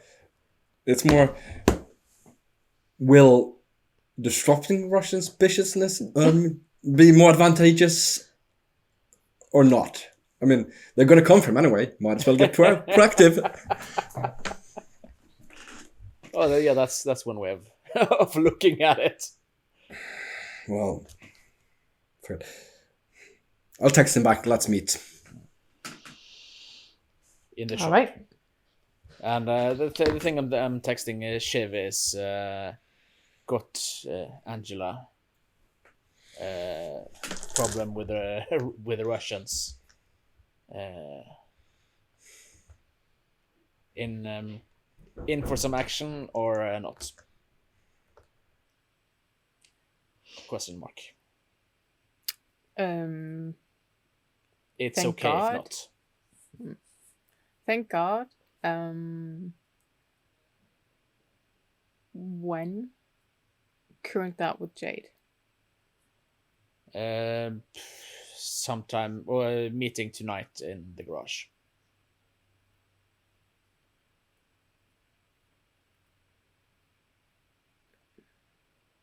I'll get back to you. Okay. I'm Smiley just gonna face. do that. I'll just do that scene then with Shiv because this is right after, and Aiden is looking because Jade is like running around trying to find champagne and like having fun. He's like, your facial expression changed. Concern. Yeah. Your pulse rate went up. Sorry. Your did you pulse say? Oh. rate. Right. Because you sense those things. Oh, right. Yeah, it's a good friend of Sean. She's been missing. And she's been found, and she's been in a bit of a trouble. So Sean wants us to help her, I think.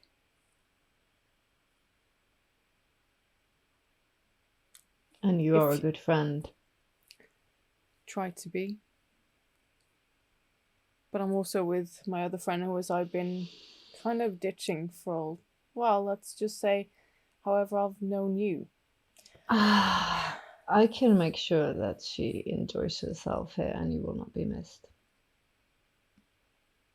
But not too much, though. And no funny business, or I will hunt you down.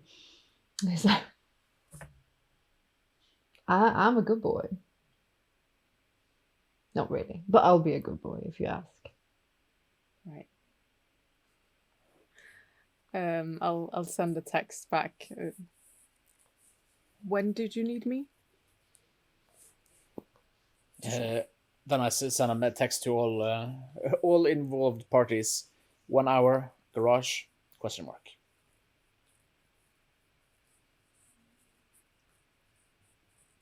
And I need to make up an excuse for Jade. Oh joy. The Jade bounces back with the champagne glass. Oh my god, have you seen one of the dancers? Mr. Peterson, do you seem connected to this place? Yeah, I own it. Of course you do. The dancer? Single? Not single? Available if... that's Whatever she single. wants. Right. He smiles. Would you care to introduce her? Oh, not a problem. He escorts her over. 2 seconds later, she's like giggling, and he's like, and he sees like he's whispering, and the room shifts a little bit to her. And she's like, swishes him away. Get, I'm doing something here. I had a doggo. Yeah, he's dreaming again. Mm. He has very vivid dreams. And then Aiden comes back to you and says, do you need any help? I don't know. Would you be able to? It's only in servants is that winning the painting back and everything. Well, if you help, it won't give you that. But let's see what it does. But it doesn't harm, does it? No, it does not. All right then. I would appreciate it. Thanks. He grabs a coat and he escorts you out. Car parked further down, and you drive off. Christopher, do you make your way to the garage? Yeah, he's gonna take a taxi. Anything he wants to do before that? He's sort of been mulling over the potential inherent threat of having two established habits to doing the same thing all the time over and over, which is from now on might not be the wisest thing.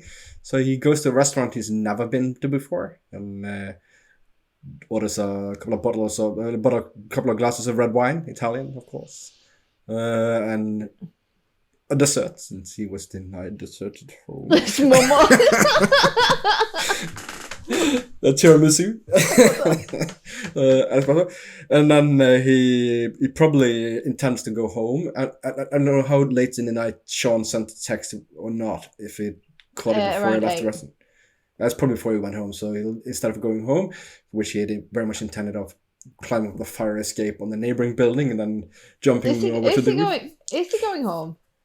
No, but that was his original intention, to go home after the restaurant. So you can decide the timeline whether he does that before he gets the text or not.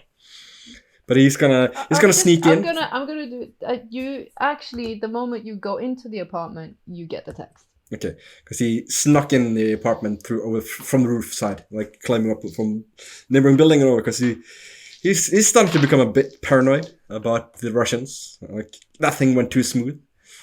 People being too friendly, right? Yeah, really. It's being too friendly. So he climbs up on the fire escape on the neighboring building, jumps over to his building, and then goes down the door from the. Is he gracious though? Is he like athletic? But the is it like gunk? no, it won't be much of a jump because the side he's climbing up on, the buildings are like like connecting. They're adjoining. Mm-hmm. They're. No, if you're gonna jump over from the other side of the building, if you've seen it on a map, then you'd better be damn athletic, or else it would be spush on the pavement. All right. So you go in the front door or a window? Where are we going in? Yeah, probably jump down on the fire escape on his side of the building and go in the window. Probably leaves it not unlocked, but like probably not too difficult to jimmy with a knife. Because, like I said, he hasn't spent much money refurbishing the place. I mean, he got it cheap. Well, not cheap, but before the place exploded on the real estate market, and it is in dire need of refurbishment. You managed to get a window open because it's shit. And you like it's curtains and blinders, and you have to move all that shit around. And you go into your very dark apartment. Do with insight.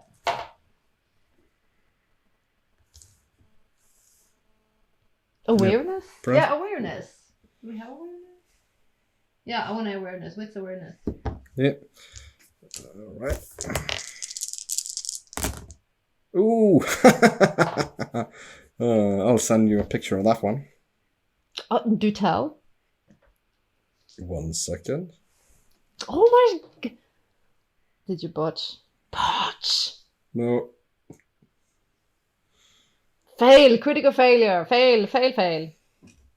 Not exactly. Oh, no, not exactly. 5 successes. On 4 dice. No, 4 successes. You knocked it off, but 4 successes on 4 dice. That should be enough to spot something. Yeah. Then you actually see slight movement from the couch. The glimmer of something steel catches the light from the outside. He jumps to one side and in one swift movement and pulls out his gun and says, "Don't move."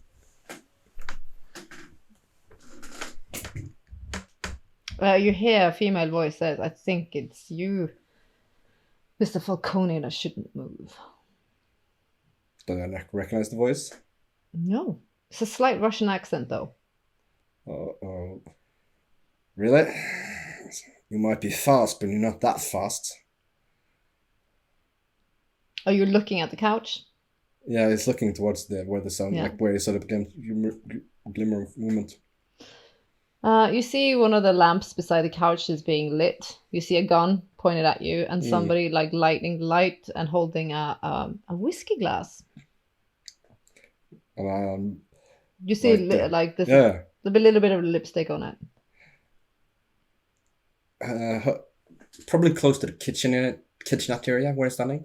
So like, with 1 foot, he'll flip open the refrigerator, so the refrigerator light comes on, and she can see the light illuminating the gun he's holding. Look at that, a Mexican standoff, and we're not even in Mexico. Cute, Mr. Falcone. Cute. So, what do I owe this pleasure for? You see she's wearing leather jacket, leather pants, the hair slicked back, spruced up with some red lipstick.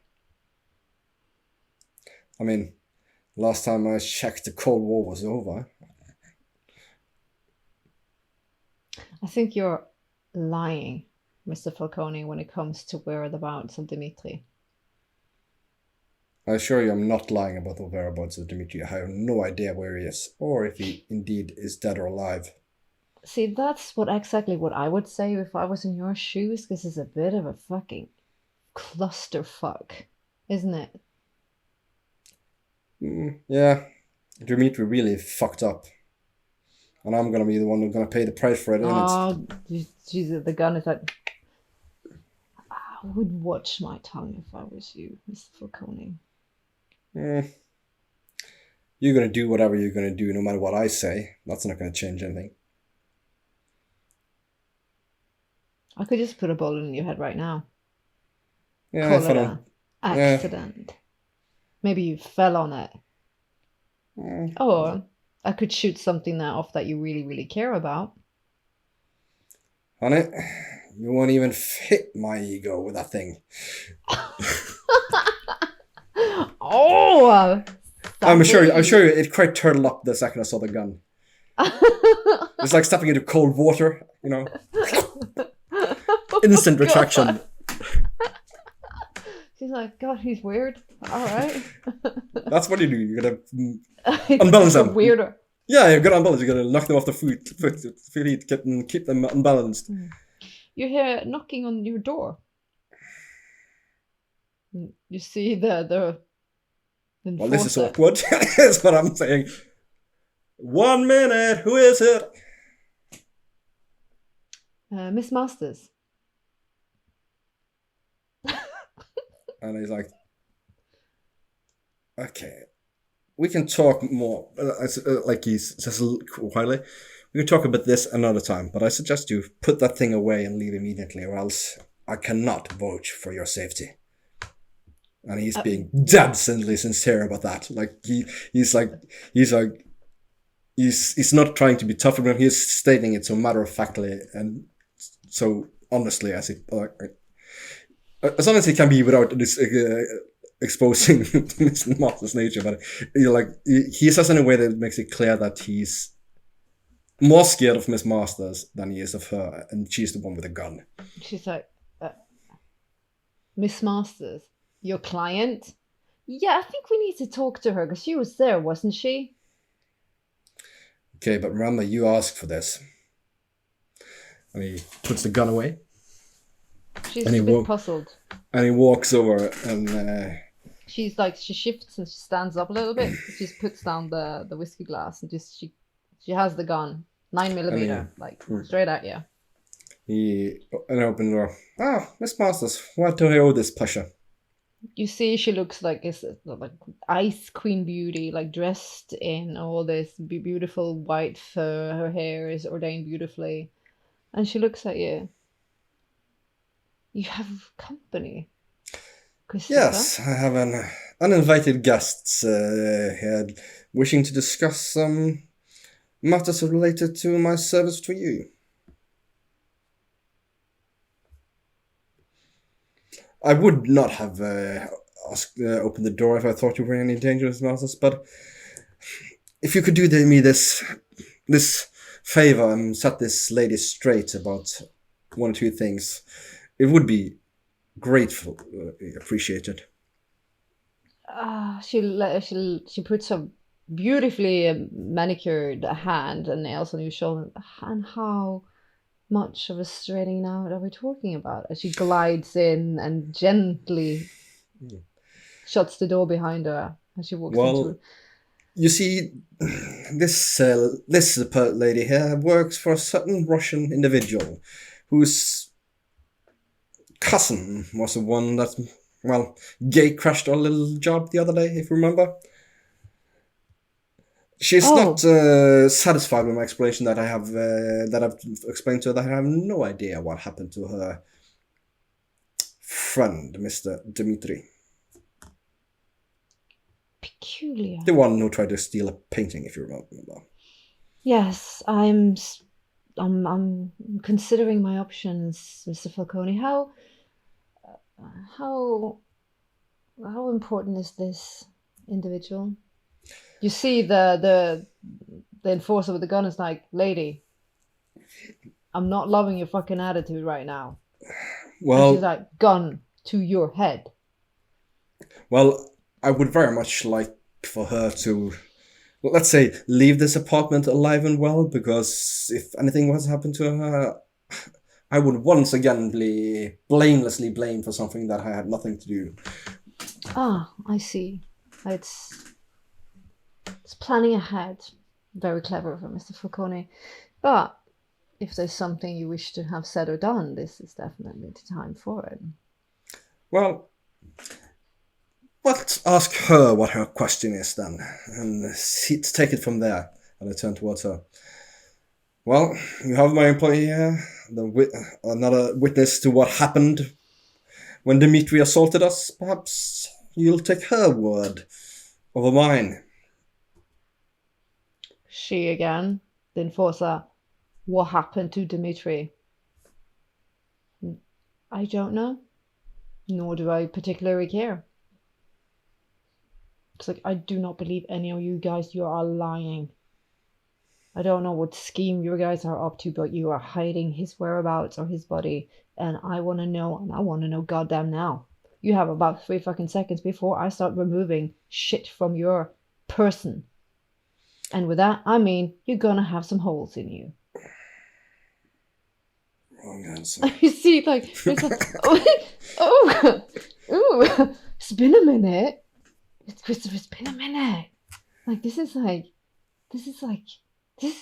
you do? This is interesting. Well, I do try to avoid having guns pulled at me, particularly in my own home. One could construe it as a bit fucking rude, but where are my manners, of course? Well, she's enjoying a drink. I walk over and I mix one. May I offer you something, Miss Masters? Oh, and he like gently, like he actually, like, when he gestures in the direction of the woman with the gun, the enforcer. Oh no, she's not of my taste, but I don't. We'll have to. I don't like that thing pointed at me, regardless, and I definitely don't like it pointing at you. So we need to have that done with. It's almost like she takes a breath, but she doesn't have to. And something like almost like you feel like the room shakes, almost like Galadriel from Lord of the Rings. Mm-hmm. It's like a pulse comes from her, and she says, "Take that thing away from me." Fear emanates from the enforcer's eyes as she takes down the gun, and she's like, "What the fuck? What the fuck are you doing? What?"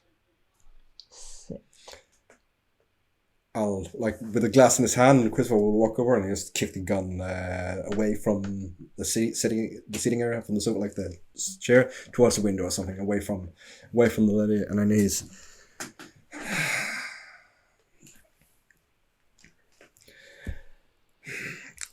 My immediate thought is, since Dmitri is missing, my advice to you, and I look toward her, Dmitri didn't just decide that he wanted to acquire that painting on his own. I mean, let's be honest. Does he strike you as a connoisseur of fine arts? Of course not. She shakes her head. She's like, "What the fuck? How can Of course you not. just make me sit?" Then you see Miss Master, oh, this is just shut up. Then she's like, Chris was like, I'm really scared right now, and I'm also a little bit aroused.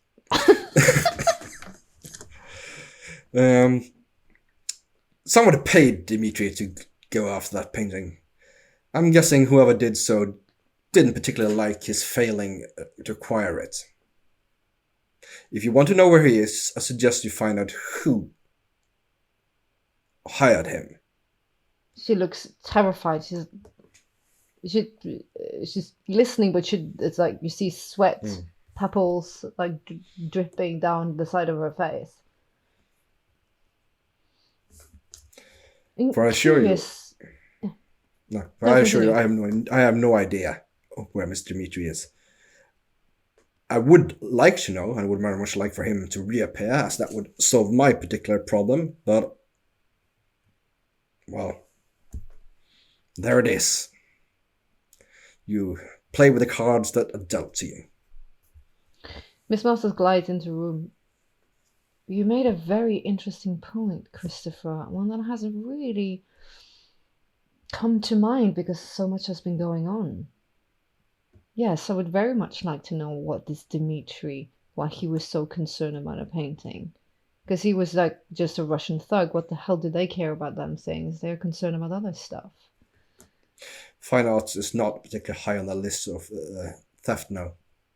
I'll give this little cookie a mission. She leans in, listen to me very closely.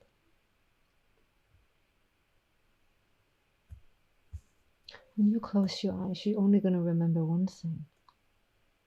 You're going to find Dimitri. You're going to find out what he knows. And then you're going to contact Mr. Falcone and you're going to tell him.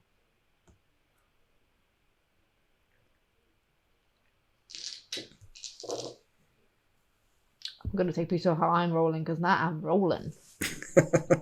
Again, you feel like this power shift in the room, almost like you're sitting close to something so freaking powerful, and you see like her eyes flutter, the enforcer, and she nods. And again, you see Miss Master lean in. You're gonna leave now, little cookie. You're gonna leave. And this is the only thing you're gonna remember. Find Dimitri, find out what he knows, and contact Mr. Falcone. Good girl. She smiles. It's a Treasure Cat smile.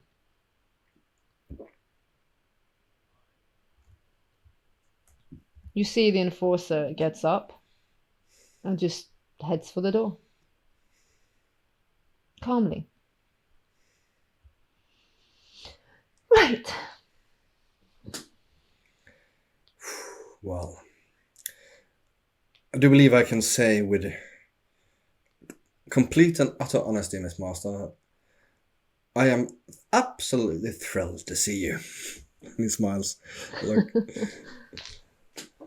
just have to do a little check here. Yep, she's fine. Yes, she passed a road check and I'm not dinner.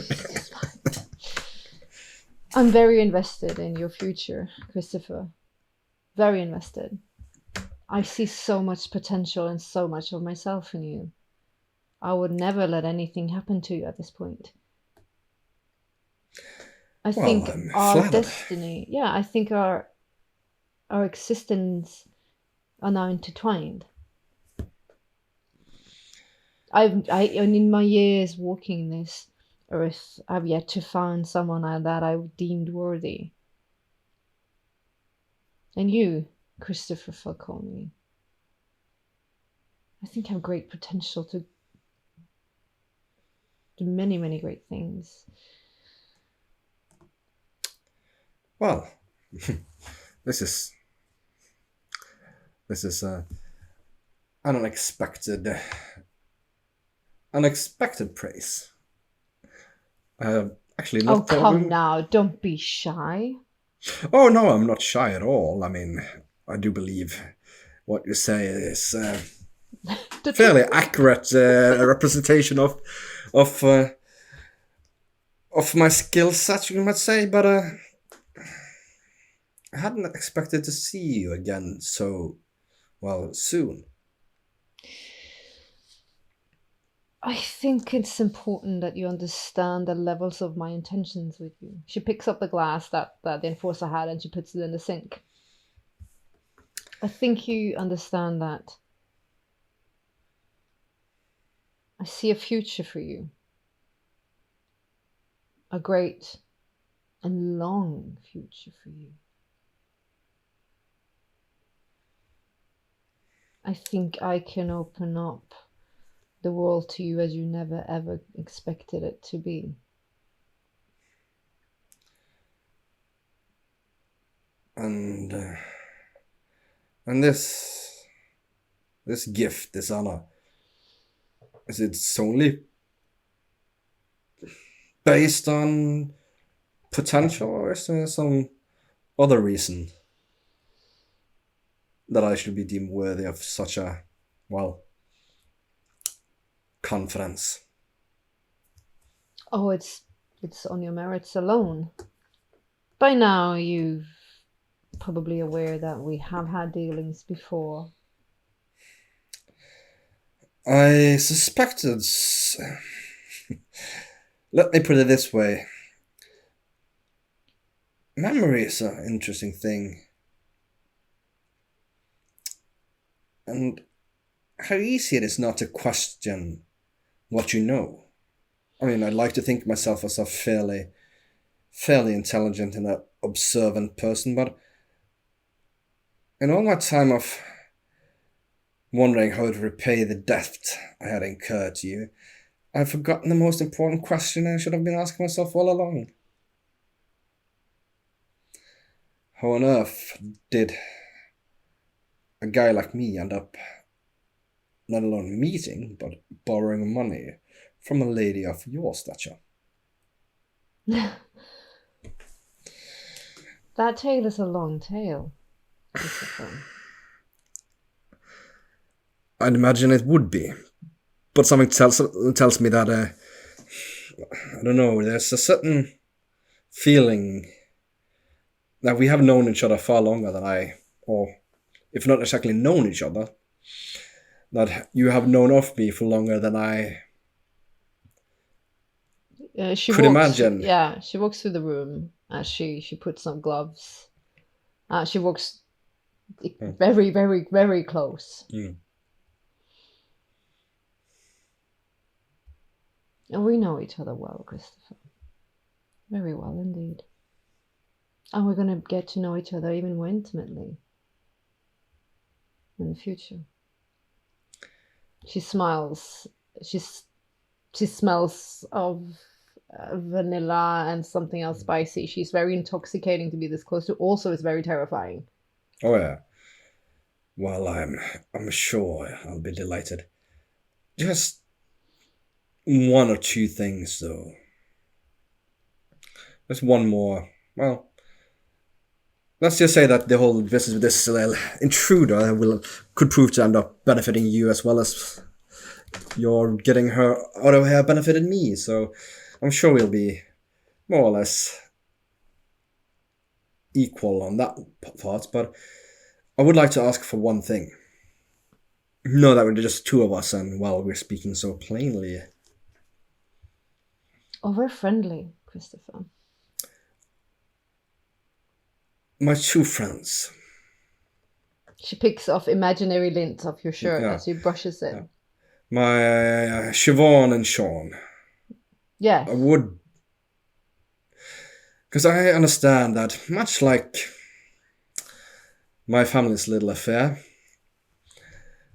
secrecy and remaining hidden and not drawing attention to yourselves is sort of an important thing for your kind as well. You said as much as when we met last at the garage. And we both know that they gave their words never to talk or say anything, and I fully believe in their words, and you can believe their words as well. But if one thing is clear here, is that as much as your honor is true and you speak with good intentions of keeping your word, there are things here in this world that can break even the strongest of man. Yes, this is true. And it seems to me that this enemy that you mentioned, this enemy that is behind this whole, well, Game. painting things, this game, comes out after you, not directly, not because they probably couldn't kill you if they really, really went for it, but because they can't, so they have to find another way to get hold of you. It's Like- very clear. Playing a little chess game, if you will. It's not like when Yeah. we gave Stinger missiles to the Mujahideen in Afghanistan to fight the Russians instead of duking it out between our two superpowers instead. Yes, it feels very like there's a game and it's played dirty. I would like to ask a promise for my friend's safety. Please.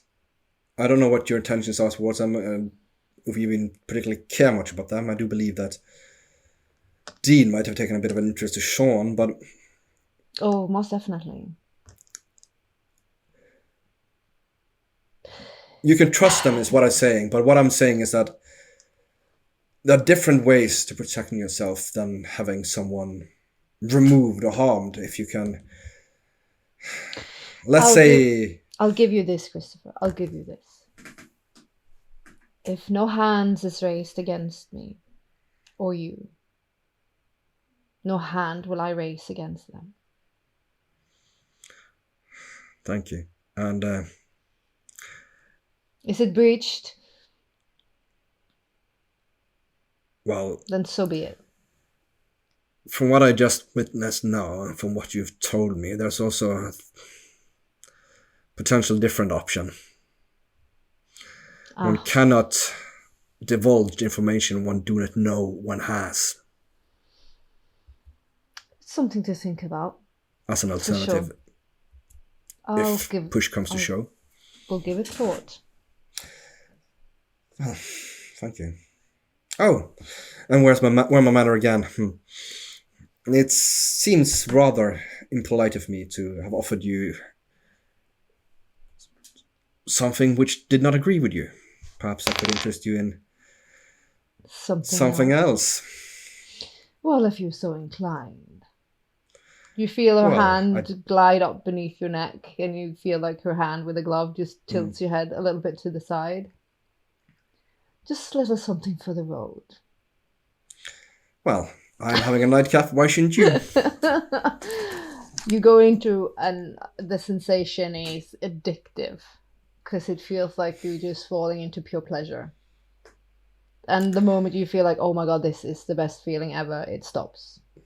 And he's like, he's always had a scorn for addicts. Like he's always drunk. He's always had that sort of, yeah, you're getting hooked on drugs. And he's bought into the whole myth of the gangsters, not mafia, not wanting to deal with like staying clear of drugs. And then he wants them to stay clear of drugs, mostly because of the huge prison sentence they bring along. So people start ratting each other out to avoid it. But he's suddenly had a bit of a feeling for a taste of what. What's to come? Yeah. She wipes her lip gently, and then she kisses you gently on the cheek. Thank you, Christopher. Such a gift. My pleasure. We shall not keep you. The night is still young. I have things to do. But of course. We'll talk Well, you soon, know where to find me. Indeed, I do. Like he walks out the door, opens the door for her, escorts her out. She glides out into the hallway and make her way down the stairs. Boom! And he walks. He walks back in, closes the door, walks over, picks up the gun. Fucking hell! Down, boy. He puts a gun in his pocket, and then he checks his time. How long is it till he's gonna meet? You gotta go. You gotta go. And he takes the fire escape out again, and All right. done, and tries to get considers hailing a cab, but instead that's going to take a bit of time, so he jumps in the car instead. You have a Yeah, he Cadillac. takes a car instead. Yeah. All right, we're just gonna have a quick break before we get in where everybody's in the same scene. Quick break. We'll back in 5.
Hi, and welcome back from the break. I think we all needed that after that. I don't know, a little bit, I don't know, snacky, steamy. I don't know. I'm into it. I'm here for it. The GM is using me as our human snack pudding. I only say I'm like all day, every day. Snack packs. All right, we're gonna go directly into the scene as Christopher and Siobhan and Aiden and Dean all enter the garage. I'm gonna actually, Dean will come a little bit, like 20 minutes after the play characters, so you guys arrive there pretty much at the same time. Oh, when Christopher finds out both of you two have been hanging around with the vampires and they still blame him for dragging you into it, he's gonna be so mad. Hey, still you did the dragging. All right, but we're gonna go into the scene as you guys, Shiv and Aiden, see a big ass Cadillac drive up behind you. Right. That must be Chris.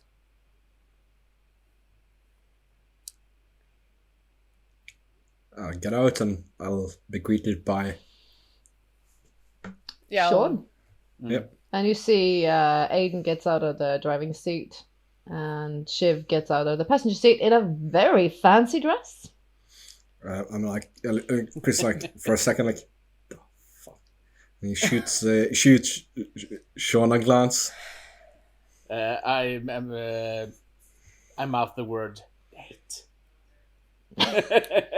And as I know my boy, so as I'm like walking towards him, I'm like, this is not what you think it is. Nope. I believe that. Of course not, Shiv. We believe you. Yep. Oh, and by the way, my mother said thank you for the flowers, and she was very... And hope to see you again next Sunday, if you can then. Alright, yes, of course. And I'm sorry for not letting you know before. I Don't should worry. have done that. And before we go in, Don't worry about it.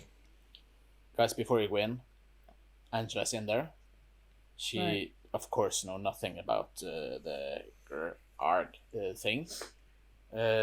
She, on the other hand, knows that we do illegal stuff. And yeah, I Brought picked your up date. Aiden. No. But I thought, Methinks that a lady protests too much. He has a very cheeky grin. I was on a girl's night out with Jade when we met him. So no.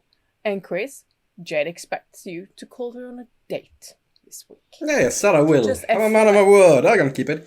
Don't worry, I'm gonna take her... Excuse me?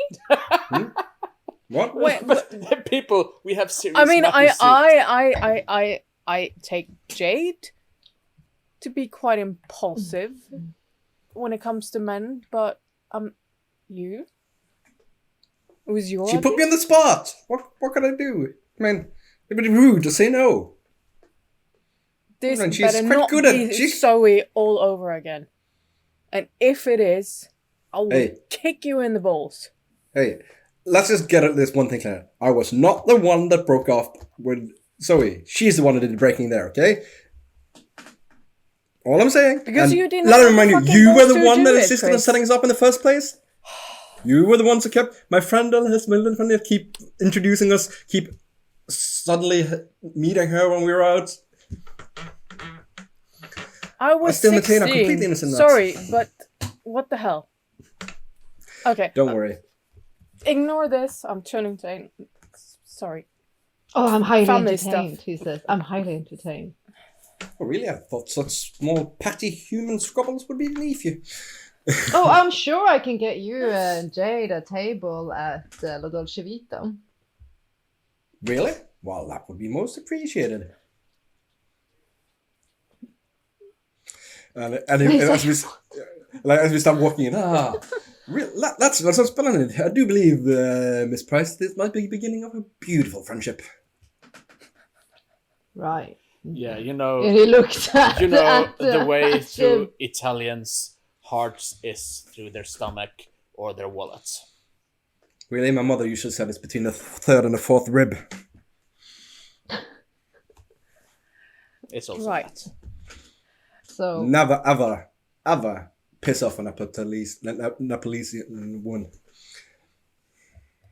are we expecting anyone else? Aiden said. Dean will be coming in a short while, I think. By the way, Shiv, he borrowed your bike last night. You were out with Dean last night? Yeah. Met him at the Middle East. That's where we met Witch. Oh yeah, witches are real. Aiden. The witch. The Witch, it's only one. Oh, Witch? thank gods for that. Okay. Oh man, you're in trouble. Oh, sweet. So, okay. Between witches and Russians and vampires, how fucked am I? Ah, fuck that. Oh, That's like asking how soon is now, but Proper fucked. Could Fubar. always believe I was Irish. just for a little second, Chris goes, why am I even trying to protect these people? it's like watching kids playing with matches in a gasoline factory. Boy, playing with matches in a gasoline factory, that's proper fun. Well, Aiden actually says, since she's out of the loop of what we are, Yeah. do you want me to wait outside for Dean and let him know that she doesn't know that we, Yeah, that's probably a good thing. Also, she knows these two, and she doesn't know you two. So I think Don't maybe know, the state she's in. yeah,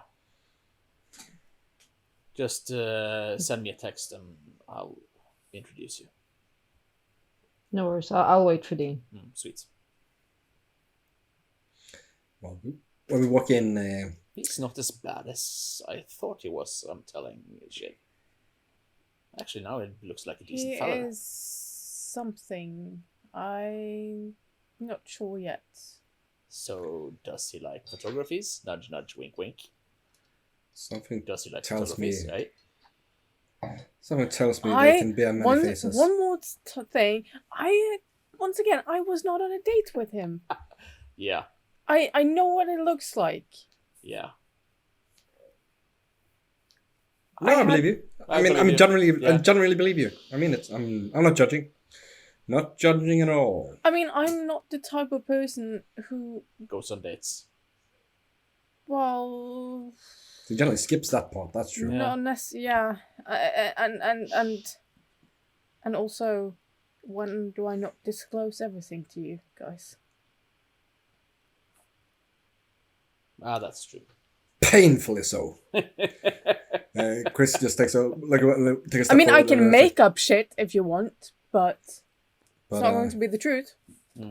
just be I prefer the truth. just to be on the serious note for just 1 second. Just be careful. I'm sorry, you're telling me to be careful. I'm not the one who was on a date with a vampire and a witch yesterday. And I'm making sure that Angela is not arranged to listen to that. Well, I mean, telling Sean to be careful is kind of like putting on a raincoat after you're already wet. I mean, that's waste of time. I mean, You're at least capable of risk management. Sorry, Sean, I love you, but I mean, Well, you're the sort of guy that when there's a button that says "don't push," you're gonna push it just to see what happens. To think before Okay, you I act will is admit, like I am- wiping your arse before you shit. There is, ladies and gentlemen, the life philosophy of Sean Dempsey. I mean, okay. I'll admit that I am intrigued by him. I am curious to, I don't know who is, but we are what we are, they are what they are. But to the question, And do you want to live forever? no. Okay. No. Do you? I wouldn't mind. Really? I like to see how things end. I hate stories where you don't get to see the end. That I reminds me of haven't something. thought much, like given it much thought, but I don't think so. I mean, Stories. no. Okay. Oh, and Chris, yeah. answer the man. Mm, Now I'm yeah, curious. What? Answer what? What? I'm sorry. Because I was I'm bit of lost of train of thought there. So sorry. I met Ms. Masters earlier tonight, and she seemed genuinely interested in you, in a kind of little bit of a scary way. So yes, please answer the question. Live forever. Mm. Living isn't, well, first of all, would it even be living? But I mean, they seem strangely like us at the same time they don't. So it would be let me put it this way, it would be a means to an end. Can I do an inside check here? Mm-hmm. An inside who? check. It's So gonna be on Christopher. see if any of us had any burgers lately. Is that what we're No, I'm going to roll wits insight just to see his because now he's starting to fidget like he does when he's lying. Yep. 4 successes. Well, you find out he's not lying per se. He genuinely believes that this would be. You would guess it would be a potential road for power or for achieving goals. But I'm Like trying to. What he's trying to see is, has he already made the deal? But technically he hasn't. No, Yeah. but he hasn't. He But he behaves has, like but he he has. Is it really a deal? Does he really have a choice? I'm not quite sure if that's. Is he really complaining about it? Yeah, that's more. That would be more interesting. You could probably get it. He doesn't seem put off of the idea. That is probably what you're gonna get from it. Like honestly, it's not like. It's like he doesn't really even contemplate the morality or the concept. Like the consequence of the situation is more sort of a. But it's definitely more like partly a cost benefit analysis, but also definitely some sort of there's some sort of arousal, so some sort of passion that's a bit character-like for sure for Chris. Yeah, like it wakes up. You can see some sort of Newness. emotional Yeah. element of it that it's unclear how he relates to, but it's something that you're not used to seeing in him. He's generally very reserved, very does not wear his heart on his sleeve in a sense. He's really trying to avoid anything emotional, especially acting on it or on it. So that's a bit. Yeah, but guys, let's not speak about this anymore. We have grave matters of grave importance to. well, let's see where the night takes us. Yeah. If everything goes well, then I think we need to have a conversation about it. But let's do a rain check, right? Right. As they walk in, You go. Chris is gonna just pull Shiv to the side, and can you just throw away or burn the envelope? What envelope? Oh, she hasn't given it to you yet. Oh yeah, well let me just ignore it, but just throw it away and burn it when you get it. I was just dropping something. The reason I met Jade was because I was dropping something off, but it doesn't matter. It's not important now. Probably been left, but she hasn't seen it. Right. Because that does not make me curious, Chris. You do not know me very well. It's okay. It's a bit of a. I was having a meeting yesterday, and I wasn't quite sure how it's gonna go, and so yeah. I just throw it away. There's something interesting in it anyway. I mean, it doesn't matter now. I'm here. No promises. It seems a bit embarrassed, actually. like actually genuinely embarrassed, and he doesn't say anything more about it. You walk into the garage, and on the couch you see Jade. She's seen better days. Angel. If you've seen her earlier, she's better now. Need another copper there, love? No, if you don't mind. Yeah, of course. I'll go into where I've stashed some of my clothes, and I'll find some comfortable clothes, and I'll bring it over to her. Do you need anything? She hugs you and says thanks.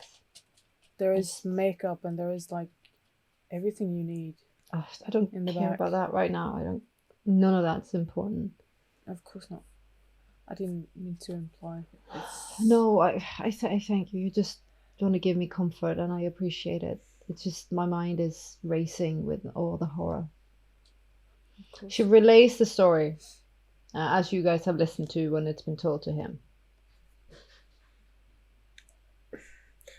Just one minor point, because I'm not quite sure if I remember it correctly or not. But there was something about the area that didn't completely match up with the Russians, or was that something else? No, the area matches up with the Russians. Area matches with the Russians, okay.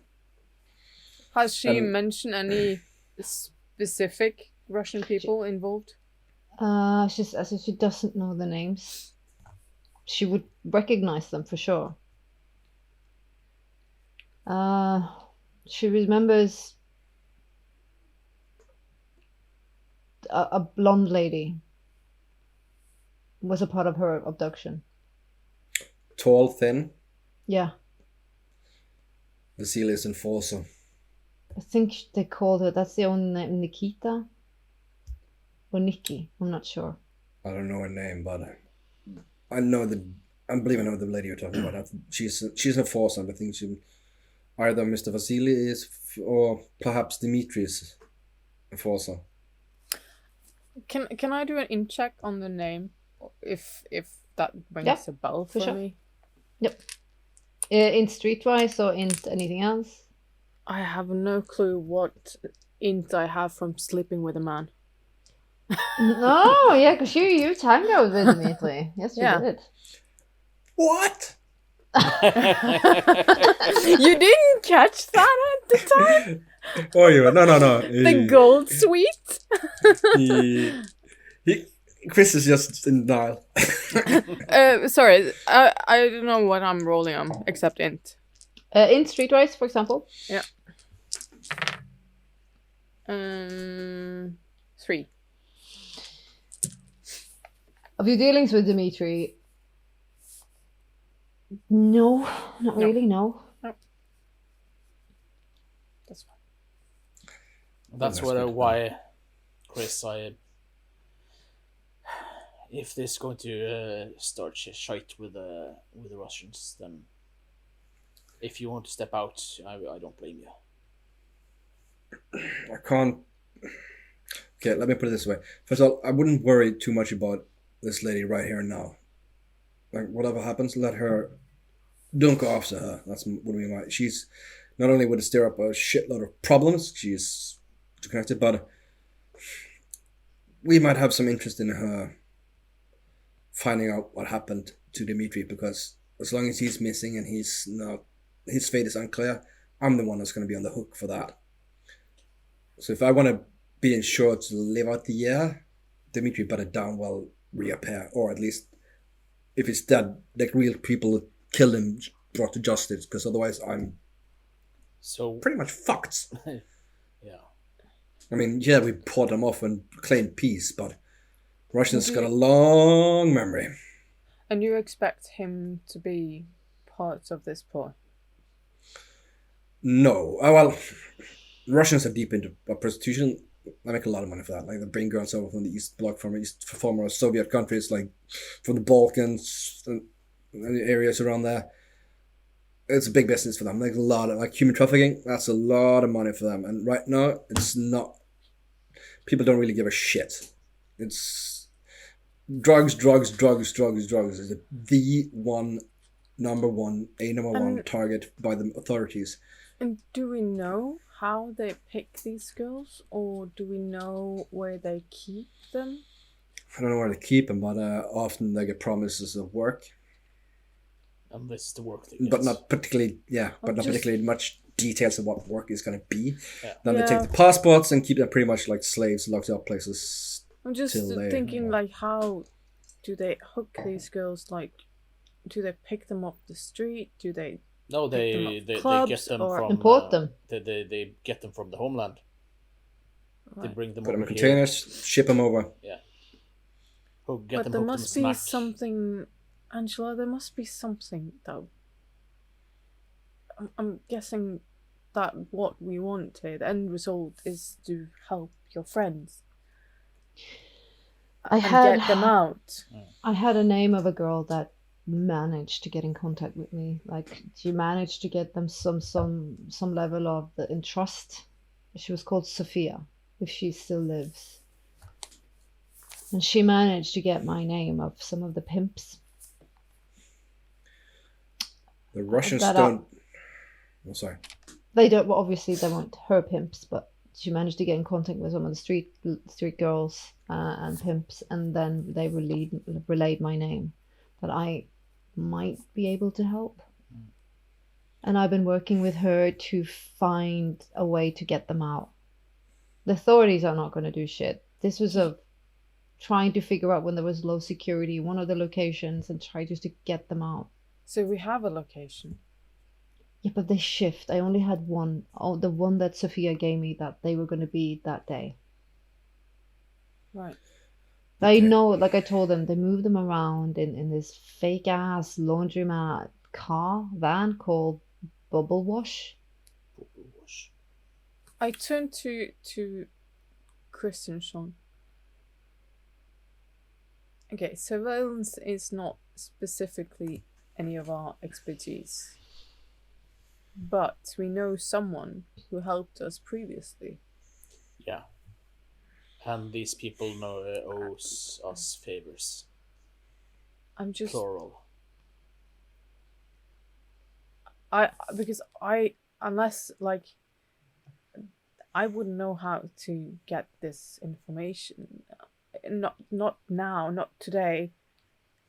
It would take days, probably, if not weeks. Yeah, probably. If we're to do this. Yeah, I'm thinking the long run here.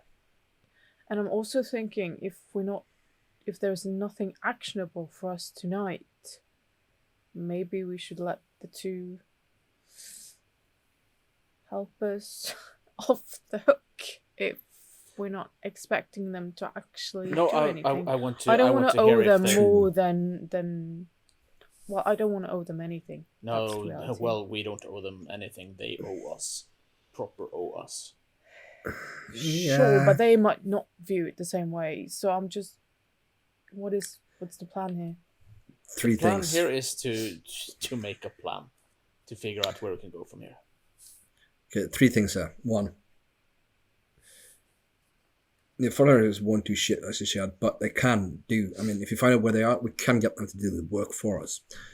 Let a confidential informant tell them that there are a shitload of drugs at their location. I got an instant hard-on, I'll raid the place like that. I mean, they love that shit. Dressing up, kicking down doors. They live for that bullshit. Plus, there probably are going to be drugs there as well. I mean, my guessing is they're going to be drugging them quite regularly. Because, make sure if that happens, what's going to happen is that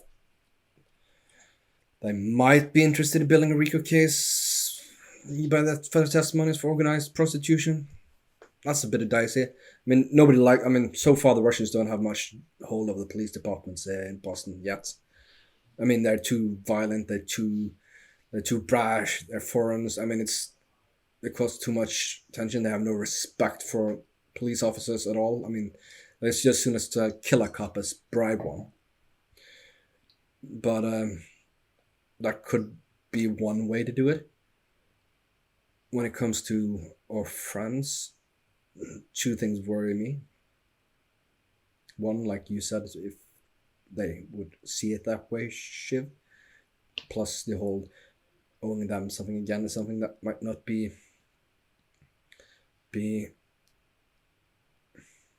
ideal. Plus we gotta talk about this. Like I said, we'll park that discussion for later because, as you said, we needed to talk about that question at some time, and that's really not one for. No, definitely not. My worries, though, is: are we sure that this is just prostitution they're doing? As far as I know, these girls are treated like worse than dogs. Yeah, treated like cattle, and I gave the two of them, like Sean and Shiv, a look.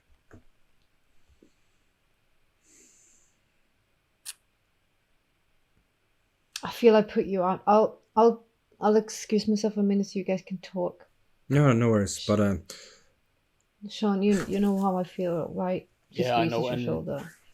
I look at the two others, and to me, Angela is like family, just like you two are.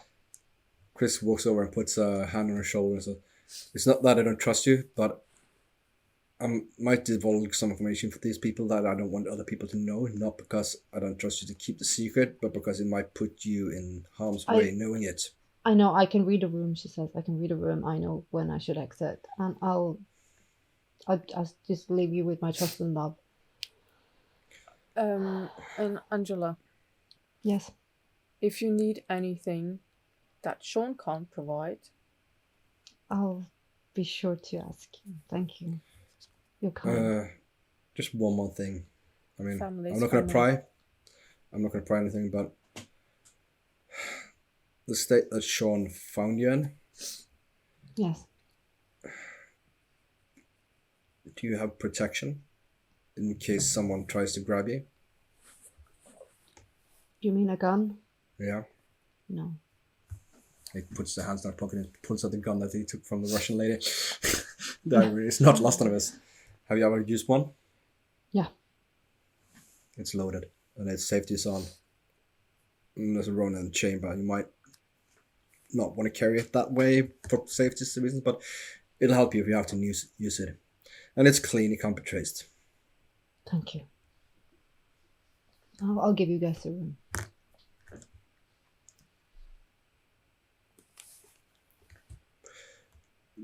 And it turns out the third thing is that after the sit down with the Russians, my uncle made it very clear that he did not wish a war with the Russian at this time, and I agree with him on that general sentiment.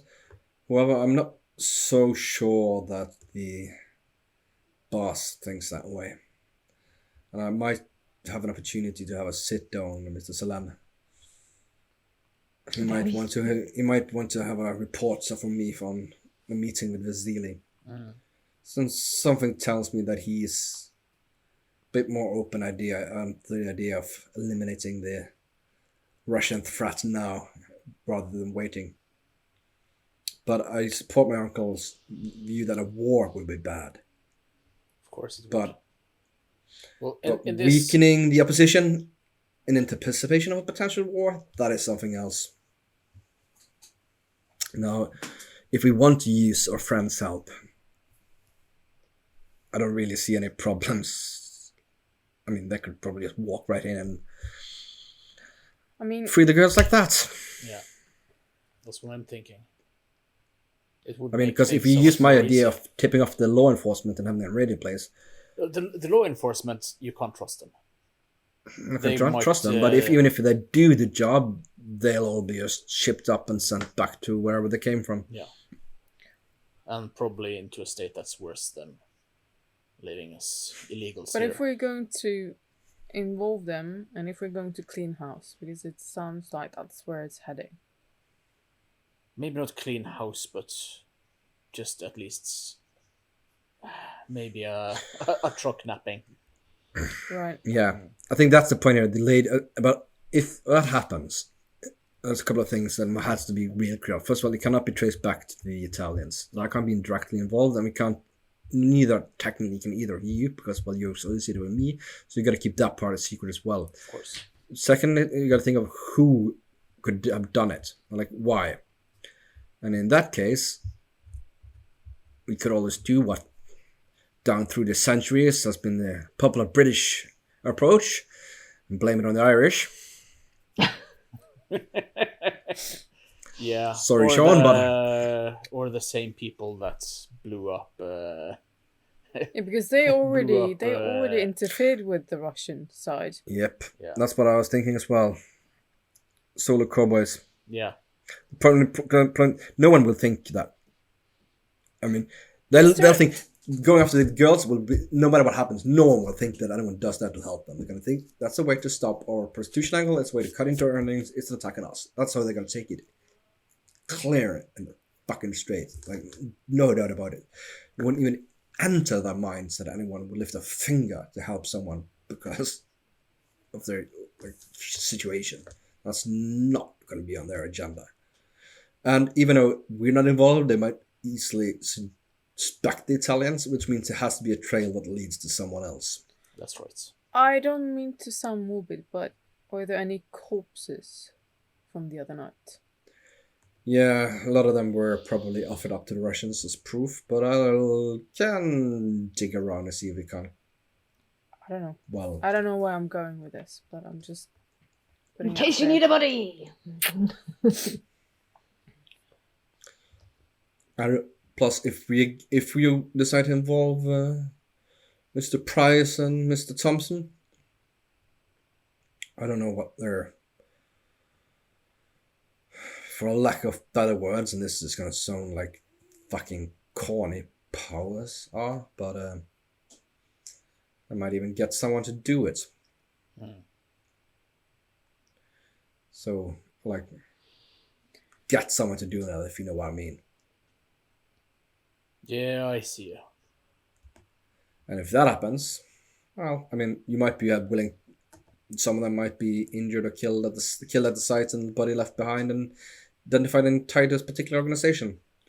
Well, then it comes down to the question, isn't it, Sean? Are you willing to sacrifice someone like that for that? Some street trash, some local. I mean, there are plenty of independent pimps that might be. Plenty of pimps that might be fitting patsies for targeting rival operations. No, I'll actually prefer to do this myself. Oh yeah, I'm not talking about doing it, but you're going to need a patsy. Well, you don't have to. I mean, I can stand back and you can just do it. I'm not going to say that, but without a patsy leading clearly away from us Italians, odds are I'm going to get blamed for it either way. I mean, clearly that is the general mood of the city these days. Blame everything on Christopher. You see what he did there. You see what he did there. He made Angela's problem his problem. Sometimes he is it's actually shit. your problem, and you're the reason. But not always. So the question is, would you like to wait till I potentially talk to Salem?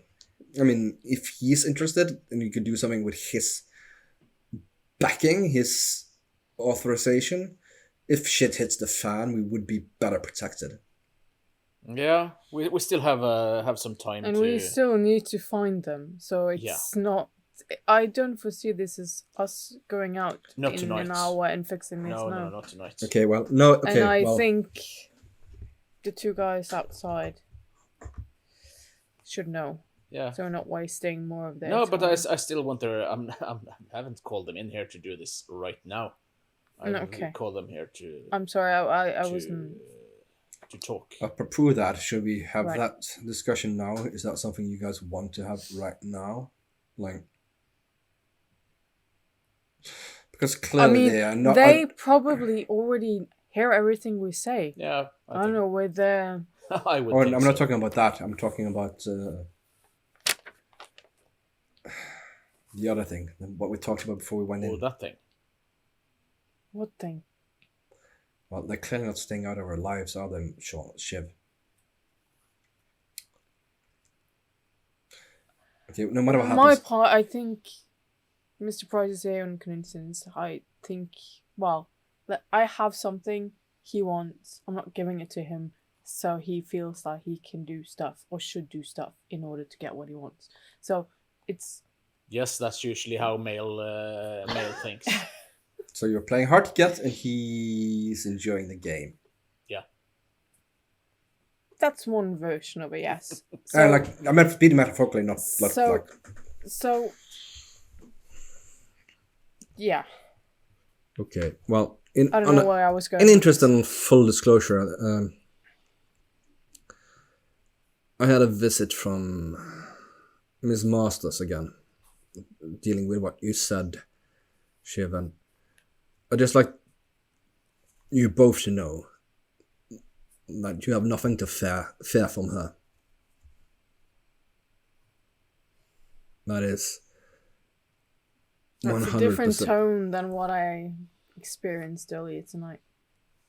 You saw her earlier tonight? I told you. Yeah, I you met were her with them. early Yeah, but tonight. like what time? What time would that? Like that must have been. Yeah, I Before saw. you.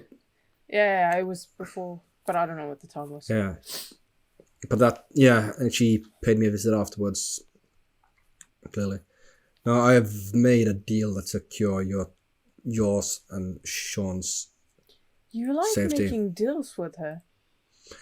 I You like Like to do many promised. things with her. Yeah. Well, I had to, didn't I? Because, like you said, she threatened you. She didn't as much threaten the two of you as imply that she wasn't quite done with me. So I made a couple of contingencies. That's protect the you two. impression that I had as well when I spoke with her. And in just a full disclosure, no, we're talking about the deals with Russians. Let's just say that she's using this Nikita, this blonde Russian lady, to find out what happened to Dmitry. Because let's face it, do you, either of you think it was a coincidence that Dmitry was there? That he suddenly decided he felt like stealing and painting? No, there's something behind Yeah, that. someone hired him to do that. She wants whoever did that, because that might disclose this mystical enemy of hers. Yeah, this. Yeah. So I'm not gonna stand away for I'm not gonna judge either of you for your dealings What with. deal did you make? Just to be clear. Yeah, to change the sunset for the sunrise. No, vice versa. I Opposite. claimly asked Opposite. her the favor to give me a favor, to extend to me a favor of promising your safety, and that I wouldn't be in her debt again if she did. What she's gonna ask, well, I'm not sure, but like I said, I do believe that a certain protege role might be on the table there. It's no surprise. Like I said, I believe that. It's your choice, Chris. I'm not going to be standing in your way, regardless of what you want to do, what you want to pursue with your life. But Or I on want you life. to step into it with your eyes open. Be careful, right? I will. But like I said, if that is the only way to make sure that you are not threatened again, it's a price I'd pay. Don't easily. do it for me. Do it for yourself. Oh, no, I if that wouldn't. is. No, I would No. not do it.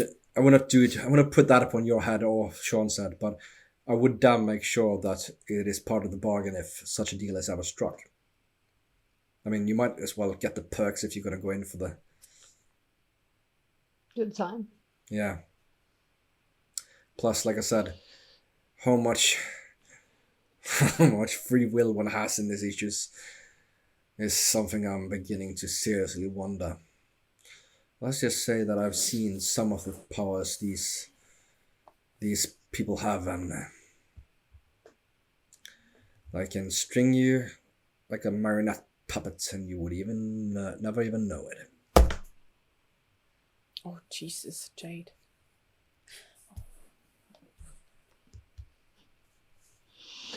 So you got to deal with the two lone soldiers outside?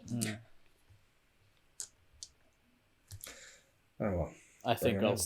step out. I'm a little curious to what mood is outside. All right. Who goes? A lot of scolding, probably. Probably. I can go. I'll go. Curious as I am. Why, sure shit ain't. You meet Dean first, and because he's been leaning into the wall. And Siobhan, Dean, nice to see you again. I think likewise. That's your bike. that it is. I borrowed it. It's not a scratch on it. Filled up the tank. You're good to go. Strangely, I'll trust you on that. I'm not gonna make myself a thief over a gas. Tank of I gas. hope she treated you well. Oh, she's a kitten. Yeah. I'm not even gonna Sean does ask what you want for amazing her. work. He does. I might need him to spruce up my bike. He's the best. Oh, all right. Do you want me inside? Yeah, I think so. All right. I'll see you in there. He smiles. Nice, warm. I like Dean so much. Is there any Aiden outside? He's standing with his back towards you, almost arms crossed, like he's staring into the night sky. I'll go over, walk towards him. Aiden? You see, he frowns. You think so little of me, don't you? Whatever do you mean? I'm just a monster to you, am I not? This is a thing that uses you and throws you away when we're done with you. You think that of me. No more than a beast in the night. I don't know you. I'm that to you. I don't know you, Aiden. You don't know me. Your words cut like knives, Shiv. Cut like fucking knives. He steps away. He's like, I can't. You don't even know what I've done. What I would do. You haunt my goddamn soul. Either just tell me I'm a monster and then you hate me.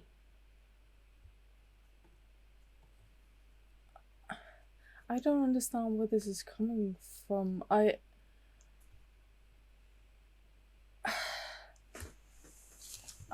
don't think you're a monster. I might have done that before, but I'm just barely getting to know you, to see who you are. He's backing off. He's almost like he's like horrified. He's like, you trust me. Nothing. It is nothing to you. I mean, I appreciate what you did for me tonight. But trust you? No, I guess I don't. I guess you don't. But again, how can I trust a man I don't know? I want to know you. I really do. But yes, you scare me. You scare me, Aiden. And Monster. no. Just a fucking monster. Miss York. Where is this coming from?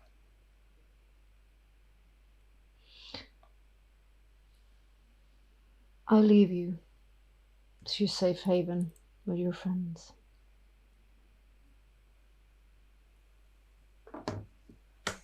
I thought you understood.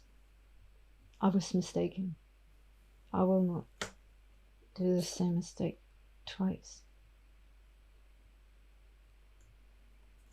Please, don't go. He turns on his heels and he walks towards the car.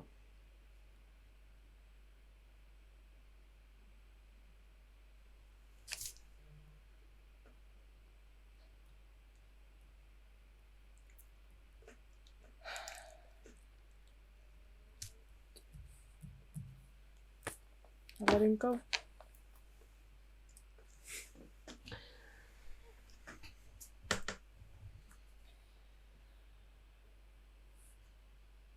Dean comes in. Dean, Sean, good to see you. likewise. What's the emergency? My good friend, Angela. I caught some of it. Yeah. Sorry, you're loud. You have good hearing. Yeah. She's like You seem she's like family so- to me. Yeah, I don't know if Aiden was happy about everything, but that's never mind. Who He's a cares? grumpy He- fella. Yeah, that's his thing. Mm. But yeah, so you know I owe you, like a brother. You ask of me, and I will back up whatever decision you make. I don't know how much you got of the conversations, but Let's go with most of it. yeah. Let's go with all of it. Yeah. I thought as much. What I'm thinking is we need to figure out where this bubble cleaning truck is driving. You know I can get sweet little sister Trixie to start researching. I was hoping for that. Consider it done. Yeah.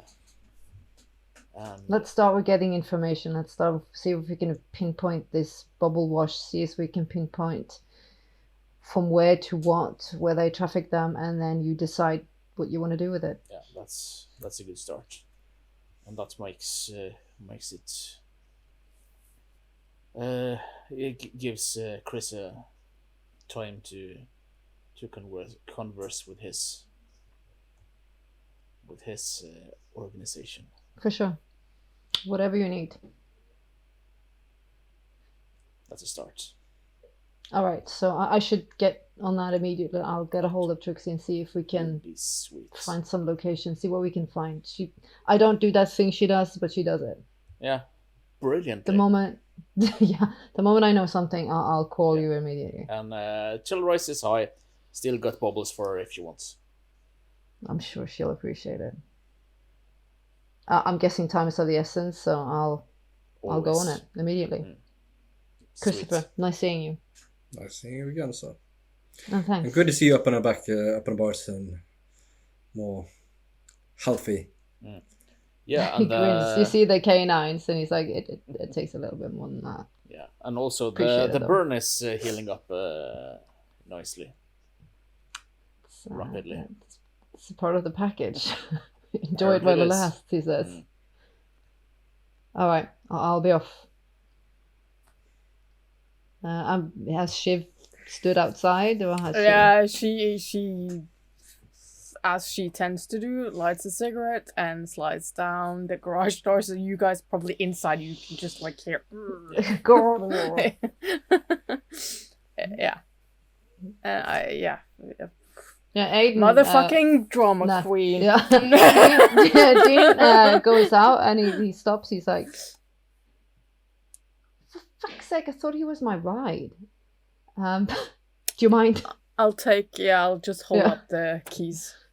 And he's like, are you all right, Siobhan? Honesty is a thing, and I have no clue, and he just went on a rant, and I don't know why it affects me, but I need a minute. Oh. And he's almost like, oh, you don't know. I look at him. What? No, what? It's not my place, Siobhan. But you kind of broke his heart a little bit there.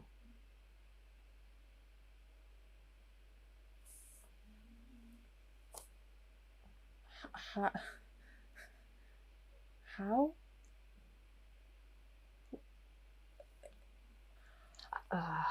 It's not my place. Broke his heart? Yeah. He heard you.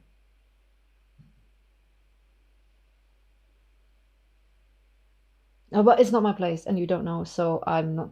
It's not my place.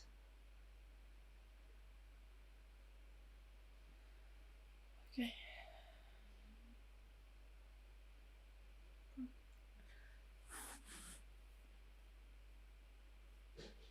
Sorry, what did you hear? What did I say? He was sort of. We don't get a lot of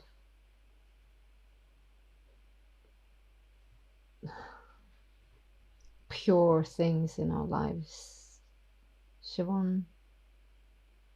We don't get a lot of pure goodness, beauty like that.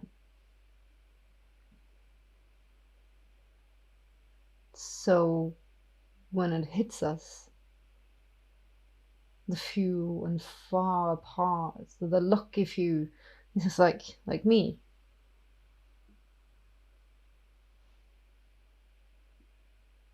It's like you don't even want to have a choice. I'm babbling. Don't listen to me. Ophelia says sometimes I talk too much, so I'll shut up. None of my business. If it helps, I don't think you talk too much. It's. I'm just. One thing is the whole aspect with feelings and what you're saying, and then there are others. Whatever action or whatever words I've said, I said I was intrigued by him. I don't think I actually said anything harmful. It's not my place. I take no offense, so. Right. Of course not. Not your problem. It'll work out, I'm sure. Just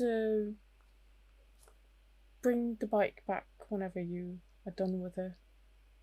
I'll I drop it have off there another later one, on. so I'll be fine. I'm sure you will. I hope so. It's not my place. In here, I thought he was actually my ride. Fuck! I need to go to the club. He gone. Yeah.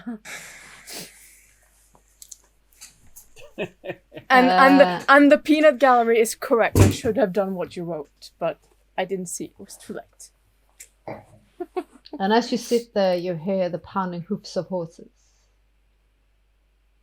And the garage is filled with Vivaldi, loud and piercing. And behind the notes, you hear horses running panicked, as fabric of reality is shredded into bits and blows through your mind and your soul. As you're pushed back into reality. The sweet escape of memory. Yet no more. The bleak, cold realization of the deadness of your skin. And your maker is long gone. You stand bare, birthed into the night yet again.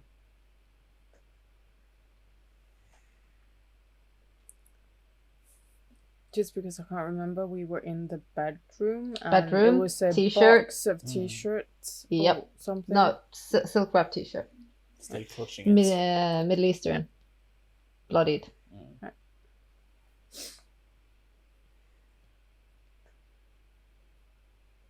I take a good smell of the t-shirts.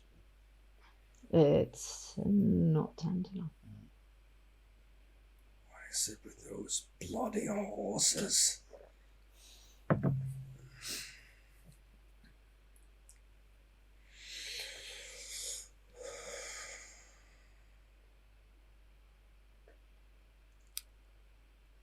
You two wished this to happen, didn't you?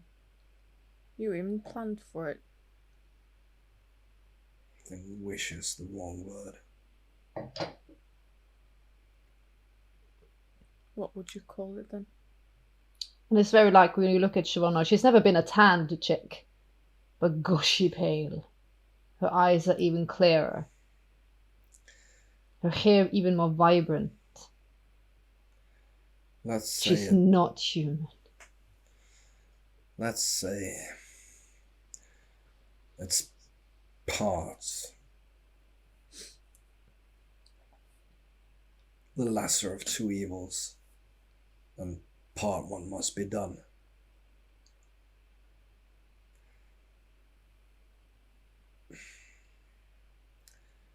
If you first catch these people's attentions, I'm not so sure you'd get out of it easily.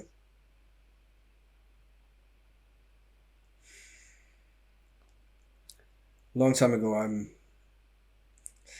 Did I ever tell you about why I was so fascinated with my uncle's business? What initially drew me so much to that way of life? I always presumed power.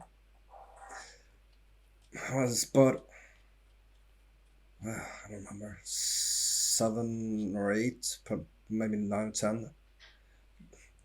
And my dad had took me grocery shopping. I heckled him about getting some candy, but, well, money was tight, so he couldn't indulge me. And we got out, and he'd parked the car on the curb.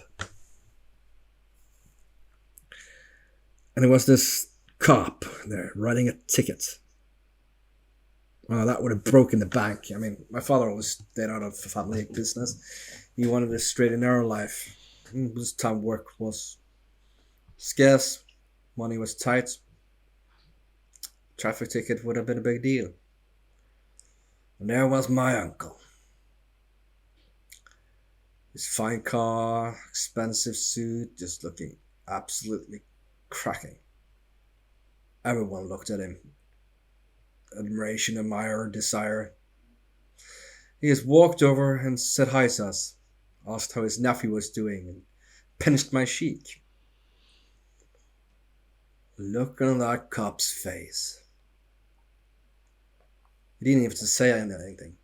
Cop just crumpled up the ticket, made his excuse, and left.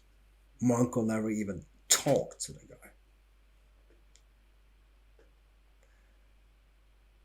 I wanted those clothes, that car, that life, that respect. To be looked upon as someone, not as a nobody. It's not another poor dumbass Italian schnook, nothing waiting for him.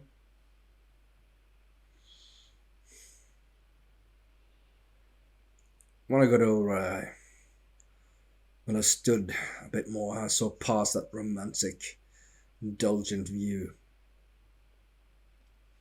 But once you start down a path, it's kind of hard to turn away, especially if you got a driving reason for seeing it through. And the same applies here, I guess. Sure, there's power, there's trappings, there's allurements of all kind, but you just pay a price. My uncle paid a price for the life he's living.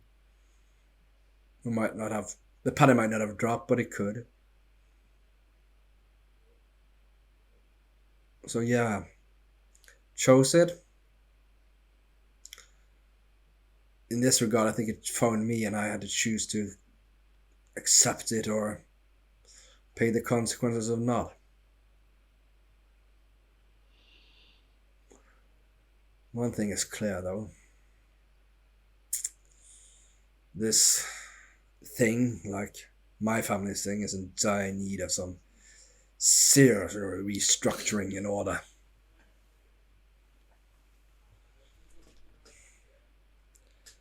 So who are you gonna be? The puppet or the puppeteer? That's the question. It lingers in the room as you've been listening to his tale.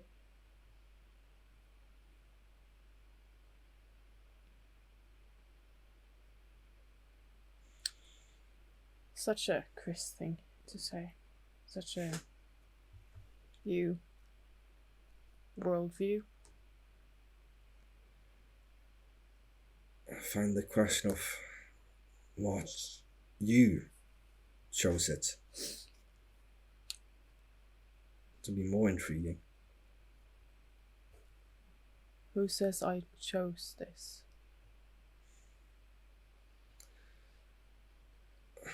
Last I remember, Sean here was trying to warn you to get out.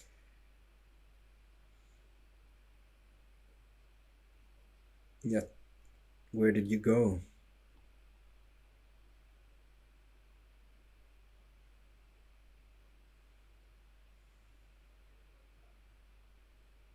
I don't know. The last part of the memory was him walking away, so I know we teased you about it. And it's not something that I'm familiar with or can claim any great knowledge about. But having seen what Ophelia did because of the fate that was to befall Dean,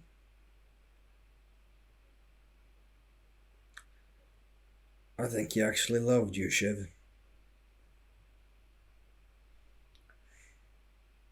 and so they keep telling me. Even Dean said that. Well, not yesterday, but you know what I mean. Kind of. I'm yet to find out exactly what that means, because They took our memories. Sure. It's obvious, it's clear now that I had some blooming feelings towards this man, but I still have yet to see the full picture. That means there's more. And also, we haven't gotten the answer to whose blood this is. Plus, one thing is whether we chose it or it was forced upon us. Well, we would have chosen it freely if we were given the time. But one thing is certain, is that we still have a lot of hard work to do tonight if we want to stay alive till tomorrow night. Because that thing down there. And he looks down.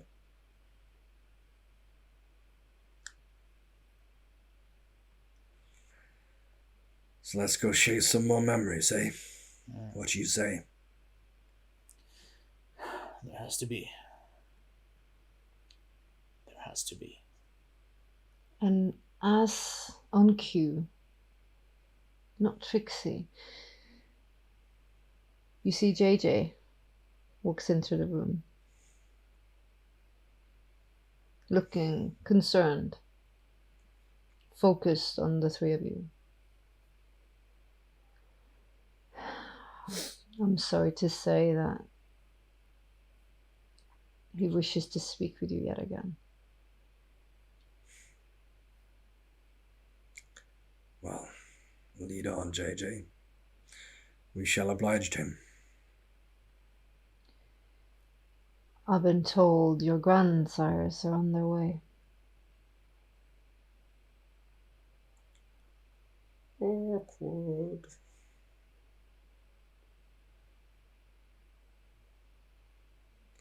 It's about to get even more difficult for you, children.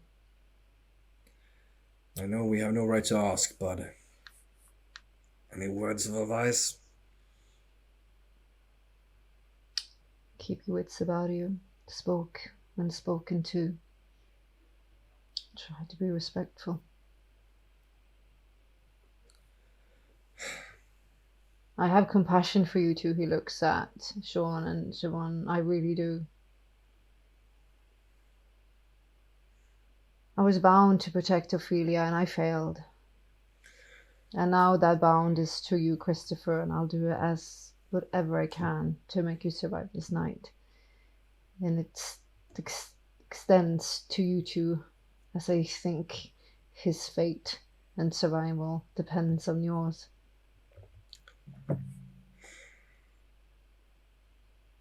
Thank you, and I will owe you. And I will pay my debt. I always do. But I have one question. How much did you know about this hidden threat against Ophelia?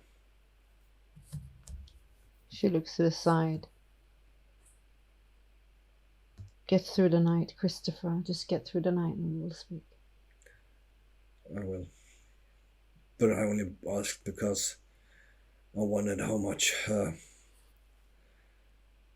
Saya knew. Is that the word you used?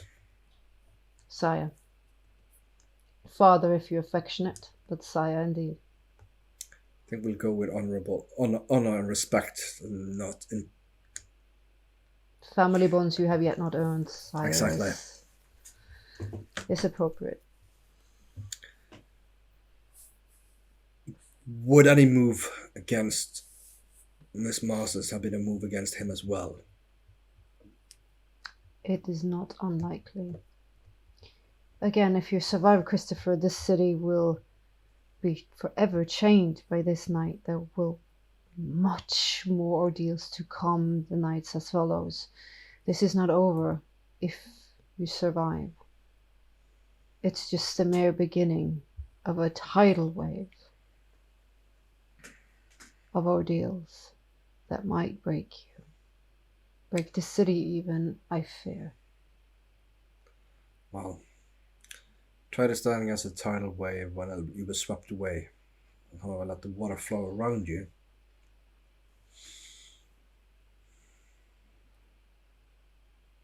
Nice. Well, let's get And this with done. with those words, I beseech you. The Duke awaits. I'll walk first. And with that, we're gonna end episode 10. Oh.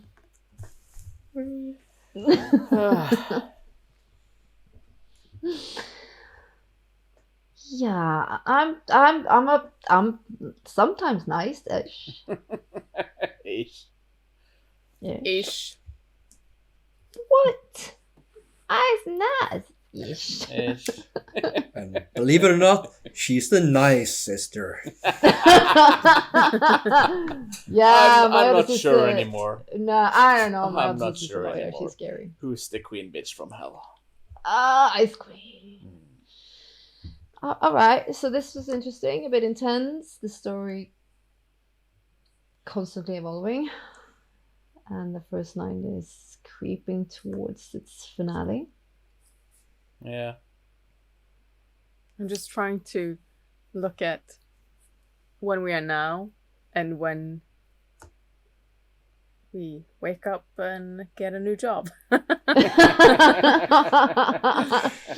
Time is trickling down. Yeah. Time is definitely trickling down. It's not I hope you nowadays. had fun. I forgot to say this in the beginning. Please like, follow, comment. We do very much appreciate it. Also, happy Women's Day past Yesterday. Yeah. yesterday for females. Yeah. Always like strong women.